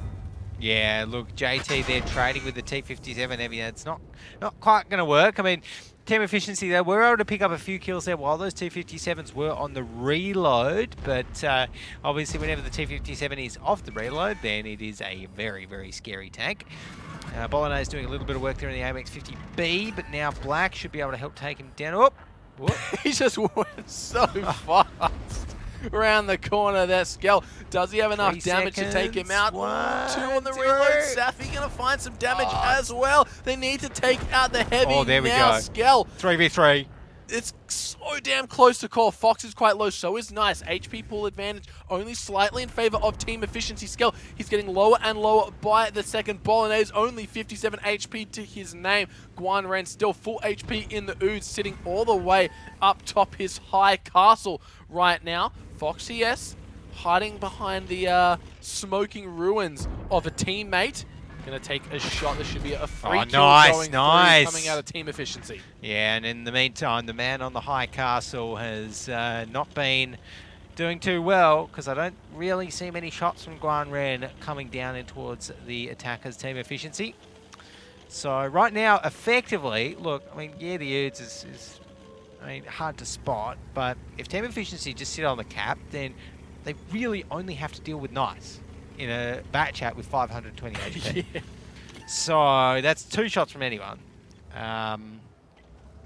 That's not great, and I think Guan Ren should have played a little bit more aggressively there, and this is one of those situations where maybe we see why the Uds has such a low win rate in general, because it just didn't do that much.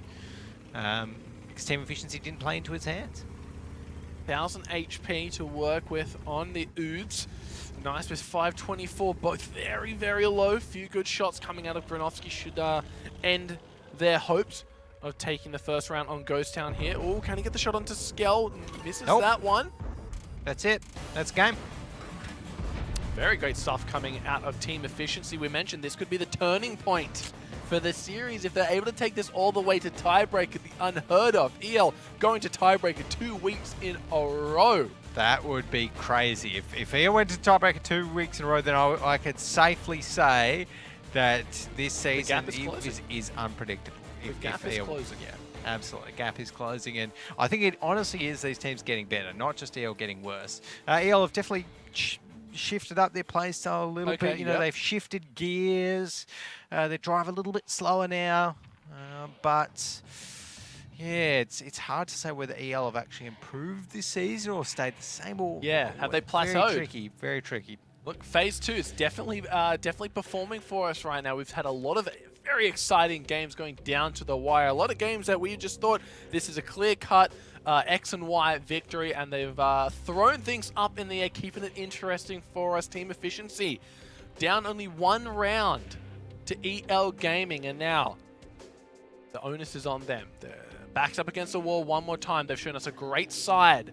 Very great side. Look, and I think, like, EL Gaming there, really, I think if they ever pick those 3 T57 heavies again on Ghost Town, seriously, they could lose to TCZ if they do that. Because the T57s are trash on Ghost Town. Like, they're not good compared to the Kranwagens now. Like, if you want a T57 heavy, you pick a Kranwagen. Like, it's a slightly worse gun, but it's completely impenetrable in any hold down position. Like, it's slightly slimmer profile for a heavy tank. It's, I think, faster as well from memory. Like, the list goes on and on. It doesn't make sense why EL, they obviously have some bee in their bonnet about picking T57 heavies on Ghost Town, and we've just seen it there that it doesn't work. And the reason it doesn't work compared to the AMX 50Bs as well, which I actually prefer on Ghost Town, is because the T57 heavy, it only has 4 shots in a clip, and it has to spend 20 seconds reloading. You know, overall, its DPM is higher than an AMX 50B, but it doesn't matter because what happened there is always going to happen. The T57 heavies let off their clip. They don't kill anything because their clip only has 1600 damage in it, and then they have to reload for 20 seconds and 2 of them get taken out. Almost taken out. A rough start to Ghost Town here, and it could only get worse if they continue the same stubborn form of play. But let's jump into a replay and have a look at why Alex hates the T57 so damn much. Yep, so just like that, T57 heavies, they've just fired all of their shots. No one from Team Efficiency is dead. And Safi, a Batchat AP right, who has such a high time between shots, is just able to come in there, take one out, and almost take Black out as well, or expend all of his shells on Black. And for a batch at AP to be able to dive into 3 heavy tanks and get all of his shots off and come out alive. It's happening again. You Deja vu. Yeah. There's 2 of them this time. Yeah. They've multiplied. Not great. Not great, but that was a great shot, I think. There's just a round coming through. Timed out. Granovsky and Bolognese showing why the AMX 50B is just superior to the T57 Heavy. Yeah. Look, they're the tanks that did work, and look, I like the T57 Heavy last season. That was because there wasn't Kranwagen, and I still felt it had a purpose. But this season, if we take a look at its win rate, it's sitting on something like 25% after 12 battles. So I actually told a lie. I said the Oods was the lowest win rate with 33% after 15 battles, but now it's actually the T57 Heavy, which has a sub 25% win rate. That's rough. After 15 battles, with EL Gaming picking it, I know. not TCZ picking it. So, I think you've made a very strong argument. I mean, seriously, these teams should not be picking the T57 Heavy anymore on any map. Full stop. Needs a buff. Anyways, I'm calling Wargaming, please. It also doesn't make the E100 better because Bohan there in the E100 got 1 shot off, and that was also pretty poor. So you also probably should be picking the E100. But maybe Bohan, who knows? Maybe ricocheted like 1500 damage or something. He's Bohan. Wouldn't surprise me. You're right, and interesting stuff coming out of EL. They definitely have it hardwired in their brains that the T57 is a tank to go, which is interesting because during the start of the season, this was a team that were picking up the double to triple Kranwagens time and time again, and really pushing it to the meta. And now they've backflipped here. Yeah, they loved the Kranwagens at the start of the season. I know. And they seem to have still be picking up 1 or 2, but just toning it down a little bit recently, which, I mean, I like the toned up Kranwagens, honestly, because it does work. It's really cementing itself as a viable tank in the meta, not just a viable, but a must-have. And we'll see if that reflects the tank picks coming into this another potential last round of the series here. If EL Gaming have something to say about it, and looks like they do because they've replaced all their T57 Heavies with AMX 50Bs. Yeah, from memory, this is this what they did last week as well? I'm not too sure, but I think it may be what they did last week. Okay. And unfortunately here for team efficiency, actually, they're going to be going with the Oods and the E100, which is, I mean, not ideal. That's a Coalition Zoom recipe right there. Yeah. And we know how their recipes end in glorious success. So, absolutely. Team efficiency backs up against the wall. They've proven their tenacity in the first round of Ghost Town. Now we're jumping into the second. They need to prove it to us one more time. And then guess what? It's a time after that if they make it to the tiebreaker. Yes, let's take a look at where Team Efficiency are heading out to here. Skell, obviously, with that Oods, is going to be heading up towards the boost. No surprises. Look at all the members of EL, though. Look how aggressive they're playing on that one flag. This is going straight in. That's interesting. EL Gaming not waiting for anything, but Black paying the price for it. He might go down here. Ooh, narrowly avoids death. Sub 200 health at the moment. The only damage returned onto Safi was a tiny little mosquito bite, so he's going to be a big grin on his face after that trade. Absolutely. Safi doing a lot of work in that one, but JT, he's going to be trying to right his wrongs so far this battle and getting trying to get a few shots across. Interesting that JT is actually going to be going with the vents there. On that IS-4. The hot day in the, looks like Sydney on a day like today. The Desert Wisps Ghost Town was essentially that. No one in the streets on a day like today, but EL, they want to fight on the streets right now, and they're losing this battle, it seems, as it is Team Efficiency pulling the trigger right now. Bohan, once again in the E100, is soaking up damage after damage from these shells. Safi in the bat shat has 3 shells left in the chamber right now, and no one going down.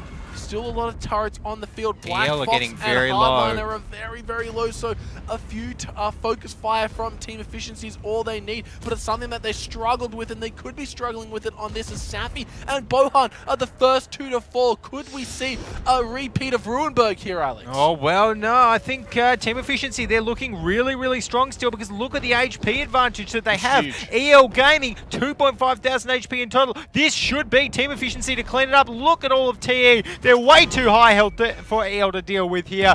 This has all gone wrong for EL Gaming on Ghost Town.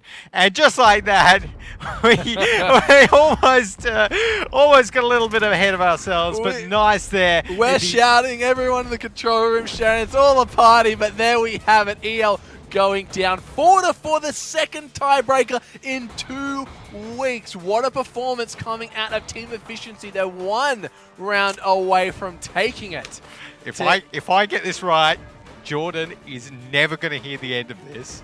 Because, like, he saw my prediction. He was like, you predicted EL 4-5 against Team Efficiency? It's like, yeah, they're going to win. Going to win, bro. So, oh, the dream is real, Max. I can feel it. Oh, you don't even need a pop-up to boast. You're on the desk, so you can boast all you want if this one goes in your favor. I'm getting so excited. I'm getting in your camera.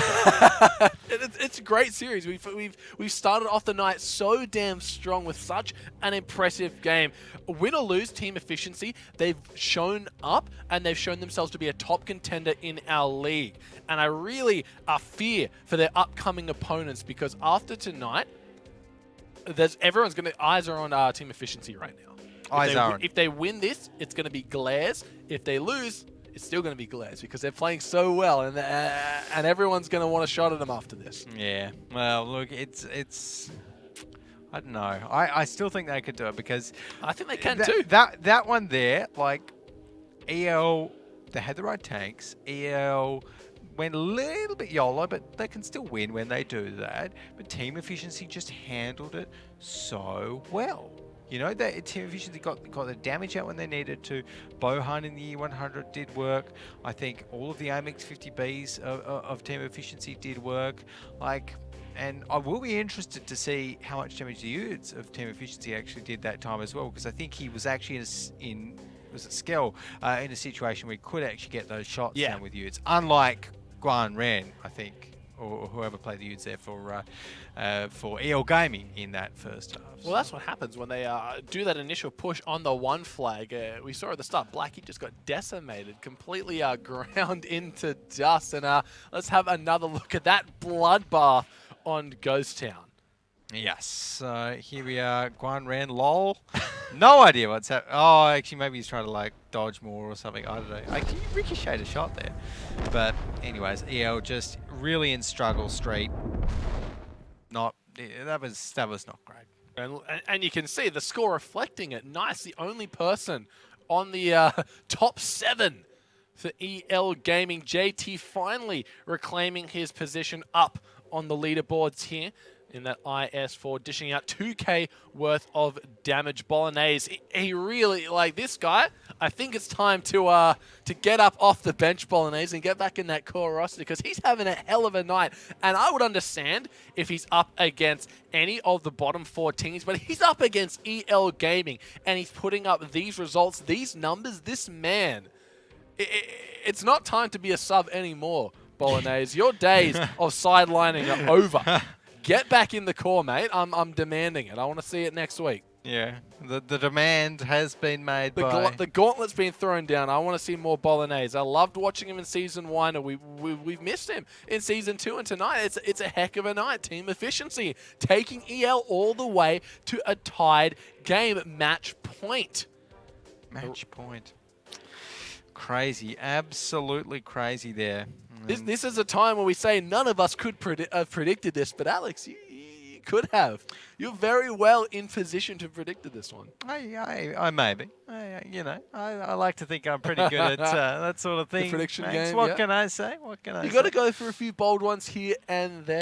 And like you did last week with TCZ. When you got a feeling, you got to act on it. But just got confirmation that it will be Himmelsdorf Defense for Team Efficiency. They've picked that. Oh. I know. interesting. So they picked Himmelsdorf defense. Yep. Obviously, they did lose on Himmelsdorf defense, but they lost, I think, in no small part due to the fact that EL Gaming brought out something new against them. They brought out something which can't really be repeated easily. Because if as soon as Team Efficiency see the same lineup with the T110 E3 and the like, then I think they're going to know what to do against it.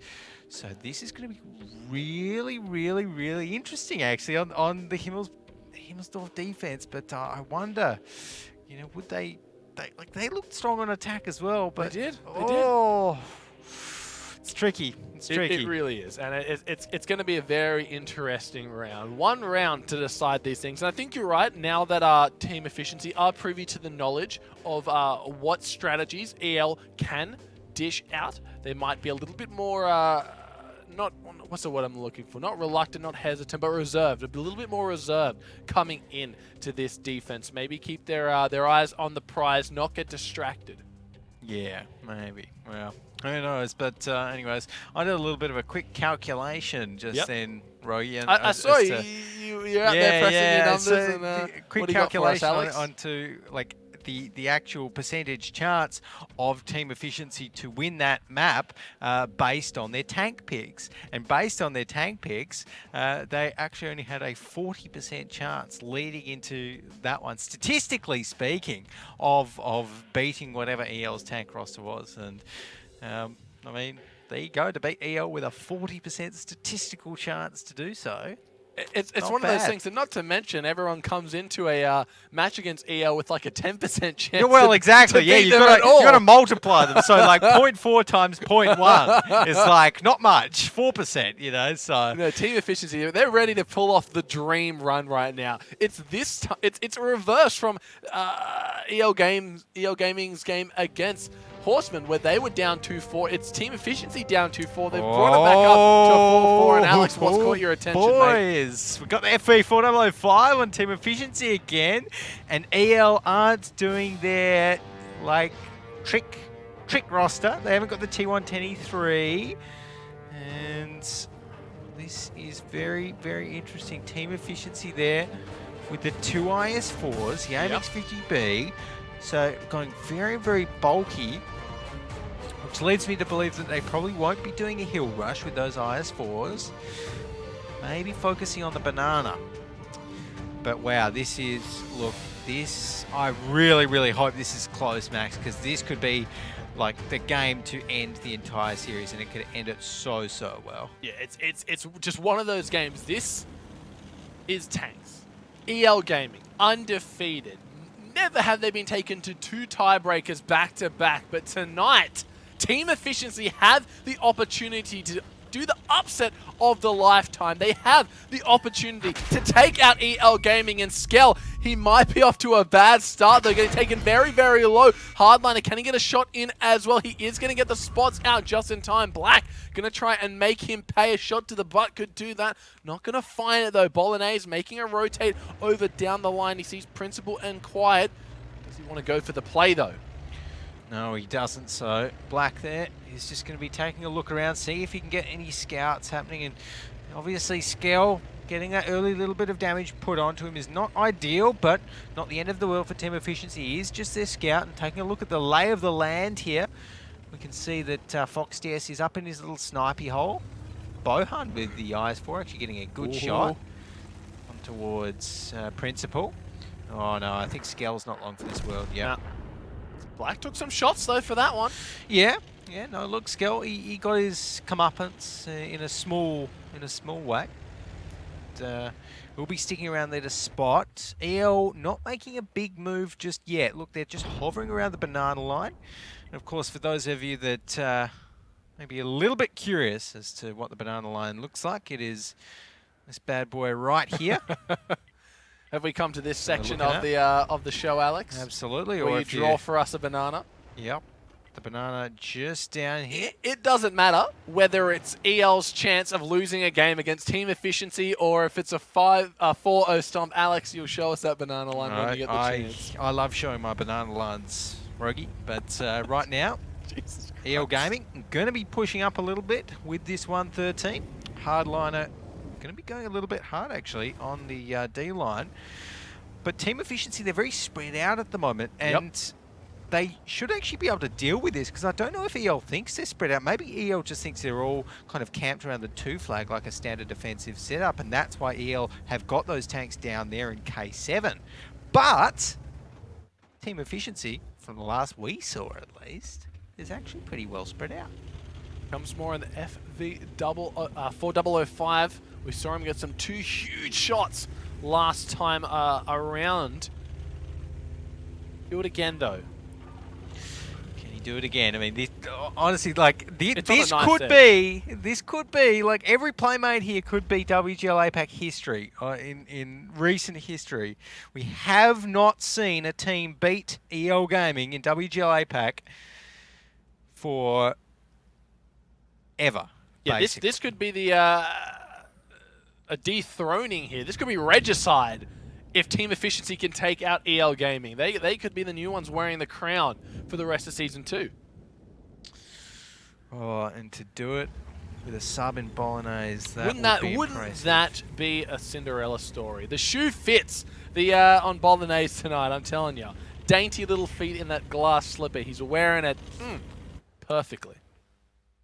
Perfectly. And Bohan there in that IS-4. He's going to be guarding out that 0 line. Look, thinking about what EL are trying to do. Obviously, they were trying to get some early spots, maybe with Black and Hardliner there, so that Fox TS up in that hill in the Grill 15 could try and get some shots across, of course. Sure. Now, they've got Black on this cap here. It's not, like, Black doesn't really want to make this cap happen. Yeah. Like, you could tell right from the fact that he was not on the edge of the cap, which is strange to me. I don't really understand EL's kind of theory crafting there. Maybe they were forcing team efficiency to move and just wanted to shake up their positions to see if any of their members spotted them. Maybe they were baiting any K-line pushes that those 3 EL Gaming tanks were waiting down there near the K-line. It's hard to say what they were actually doing there. Like, I almost would have, liked to see them, like, go for the cap, stay on a little bit. It's not going to happen. Instead, we may actually just be seeing a banana push. It could well do. Game's on a knife edge right now, but as we're drifting into that 5-minute mark, you can see the thunderstorm kind of crackling, beginning the push for EL Gaming. 4-5 members on the banana line, but they are going to back off. A little bit of a roadblock here. Gridlock traffic right now. It's awful. Can team efficiency capitalize on a small mechanical blunder from EL? A sentence I'm not used to saying, Alex. Yeah, well, exactly. EL Gaming in mechanical blunder. It's not what we're used to seeing either. But here we go. Bohan does manage to spot out the AMX 1390 there. And good news for EL is that they haven't actually taken too much damage in crossing the line there. But say that, JT, the man himself, gets a good little shot across, and it will be a hard 2-flag push here for EL Gaming. But, I mean, Safi does need to get into the fight pretty soon. Team efficiency, they don't want to engage this without the bat chat. Oh, my Lord. There's so many members of EL Gaming set up and ready to go. And, JT, if there's any series for you to pull your weight round, it's going to be this one. This is the one that matters. So you can forget everything you've done in the last 8 rounds. As long as you play this one well, your team will thank you. And the damage is just being dealt onto EL Gaming. It's not getting traded back. This is just uncharacteristic, to say the least, coming out of EL, but some huge shots coming through. You can see they're trying to focus down Principal. The focus fire is what team efficiency have been struggling with all night long. They trade 1-for-1. Quiet goes down, so does More. That's a huge shot. Granoski takes out Principal as well. It's a 5 versus 5 right now. Team efficiency, they have a huge HP pulling. Here comes Safi. This is looking good. Safi's coming in. He wants to make a play onto Nice. He's trapped in a tiny little nook and cranny right there. He's not long for this one. A few good shots should take out the AMX-50B of Nice. He goes down. A 4 versus 5 team efficiency in a full control of the map right now. Black low HP. Fox, he's been spotted out. He doesn't have good line of sight anymore with 3 minutes left on the clock. EL Gaming, they're in such a bad spot. Oh my goodness, there is 3 tier 10s left on the field here for EL Gaming. Team efficiency have 5 right now. Black in the AMX 1390. He is a non-factor in this battle, Max. 211 HP. He's not going to be able to do anything. Team efficiency, they need to hold it together here. They need to keep on trading this out well. They need to hold out for 2 minutes and 30 seconds or take out EL Gaming to make WGL APAC history. And they're trying their darndest to do so. Guan Ren looking to get a few pop shots here and there. Safi, we saw him just kind of hanging out around the park, being the ranger, trying to catch any members off the flank. He's got a great line of sight, can't find the first shot, just going to back off, doesn't want to bite off more than he can chew. Team efficiency understand the position that they're in and how quickly it can change if EL get a few good shots. Hardliner down to 107 HP. JT, he needs to get off the reload. He needs to do something. He needs to get this kill right now. Hardliner is going to be playing so damn safe. That's the 2-minute siren being played. And EL Gaming, they need to go for a play. They need to do it now. Oh my goodness, EL Gaming, they've got 1 minute and 45 seconds. Their HP of team efficiency is more than double that of EL Gaming's. And like, this is basically team efficiency's game. Like, I don't want to say in the bag, but this could be big. Good lot of shots, but he only has 1 shell left in the chamber. Not going to be able to get the kill. Black goes down to Bohan. Great stuff out of efficiency. They've caught out one. Hardliner is still very, very low. Grunovsky, he may have caught him out, may have found him, may have spotted the tank. Not going to connect with the shot, and there he goes down. Hardliner, full 2 tanks left on the field for EL Gaming. This should be team efficiency taking it out. Fox DS, he's found the wrong target, looking for one. Guan Ren, last player left alive, and I think we've seen it, Alex. I think we've seen the Church of Elong being disbanded as team efficiency on such an upswing, momentous play take out EL Gaming. If you want to throw your papers up in the air, Alex, you can. The Church of Elong has been disbanded. They called me crazy. They called me crazy. 5-3, 5-3 to Jordan. You've earned this one. You can gloat all you want. I'm proud as punch of the guys over on Team Efficient. They must be absolutely beaming right now. Oh, absolutely. They have just done something which has not been done in the entire my life of casting WGL APAC. I have not seen it. The reign is over. EL Gaming have just been overthrown. They looked shaky last week against the Horsemen, and here against Team Efficiency. You've got to give Team Efficiency so much props for that performance, because that was outstanding from them. It was honestly outstanding. They spread out so well early in the game there. They did not let EL have an inch of information. EL had nothing to go off, you know, and like there was nowhere for EL Gaming to really move. They didn't walk into EL's trap that they set on the K line, and they fought that brawl so well on that flag there. You know, EL were taking shots from left, right, and center. They were taking shots from IS4s that weren't even spotted on the flag. Like, it was crazy for Team Efficiency to be able to pull that off. And look, mad props to them.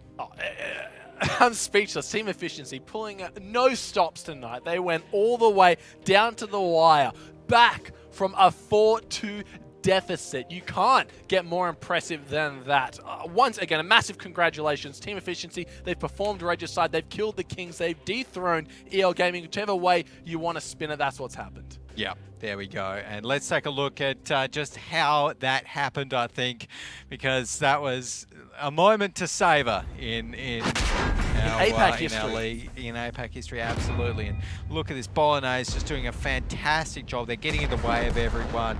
And that was a bad move from EL. They primaried more in the 4005. Yep. But more, he got his shot off. There was no need to really take him down in the next 25 seconds, his reload time. And they used all of his shots on him.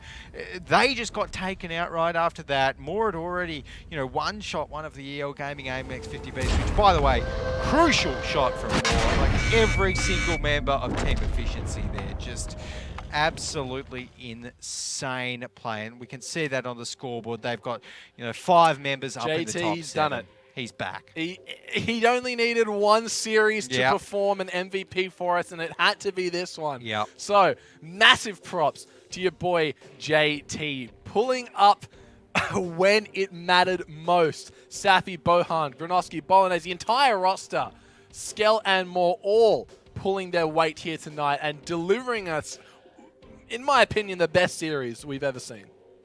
That was I think the best tanking we have ever seen from start to finish in WGL APAC. There were very few mistakes from both teams.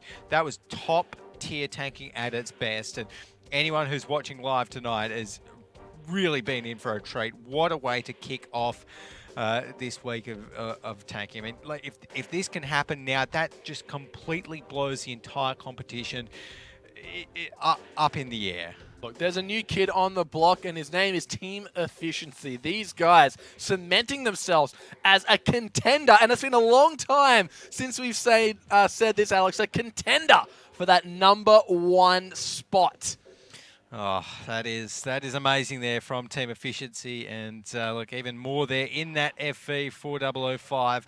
Look, he fired 5 shots, but he only needed 1 to get that kill onto the AMX 50B. That was so crucial in that battle there, in that brawl on the 2 flag. And look, Mr. Skell in the RU251, he only dealt 463 damage, but the scouting, the information, the intel that he gained for Team Efficiency by getting down there next to the banana line, by proxy spotting those EL Gaming tanks as they were moving through there, that was invaluable.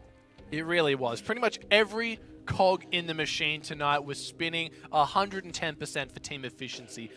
You could go back and think if JT was playing a little bit better, this could have been even a bit of a more convincing victory on the side of Team Efficiency, but nonetheless, he played when it mattered. He played very, very well on that defense side of Himmelsdorf. So a huge congratulations once again to Team Efficiency. They can go celebrate tonight because they really have earned it. Oh, absolutely. I'm sure the boys will be definitely... It's a bit late, but it's never too late to celebrate taking out EL Gaming. That's right. But let's take a look at the post-match stats for that one just to see how close these teams were. I'm sure they would be fairly close, but as I say... Bring it back to the core, goddammit! Bolognese, the man himself.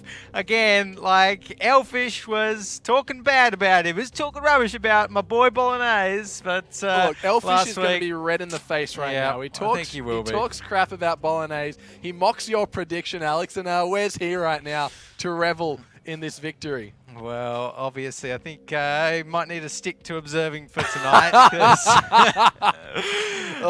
predictions aren't on point. But yeah, look at that. Safi there as well with over 2,000 damage. Granovsky, like, it is so rare that we see something like that where so many members are above EL Gaming members. And it's unheard of. Yeah, and just like that, JT, Moore, and Bohan all having great matches. Like, Moore stepped it up tonight. He's been playing really, really well. Bohan, I think he's probably, blocked 10,000 damage tonight in this series. JT with 1,600 damage, a little bit lower than what he's used to, but still a fantastic effort. I know, it's hard when you constantly, like, obviously he didn't play poorly by any standard except the standard that we hold him to because he's been playing so well throughout the season so far. So, of course, don't take that the wrong way when we're saying, oh, he's not stepping up. It's just we hold him in such high regard because of the immaculate performance he's put on week to week. Yeah, there we go. But, look, overall, Team Efficiency have just got to be so happy with that. Yeah, without a doubt. Like, there's no way that you can have a bigger achievement in WGL APAC than beating EL Gaming, because last season, Team Efficiency, they were the team that when they got to finals, they told us in a video interview, they said, well, we weren't expecting to get to finals. We were surprised we got to playoffs. And then they got to finals, they were like, oh, well, we'll try and do our best. And then they ended up, like, actually coming into this season with a lot more of a focused mindset, knowing that if they tried hard enough, they could compete in this league. And that there has just shown that they can compete. They can win this league. Look, the moral of the story is hard work pays off. And tonight, Team Efficiency are the victor. So to them go the spoils of war. It's going to be a hard act to follow, but if you're not burnt out from just that series, we have an epic game meltdown taking on Horsemen coming up next. We'll see you guys in about 10 minutes.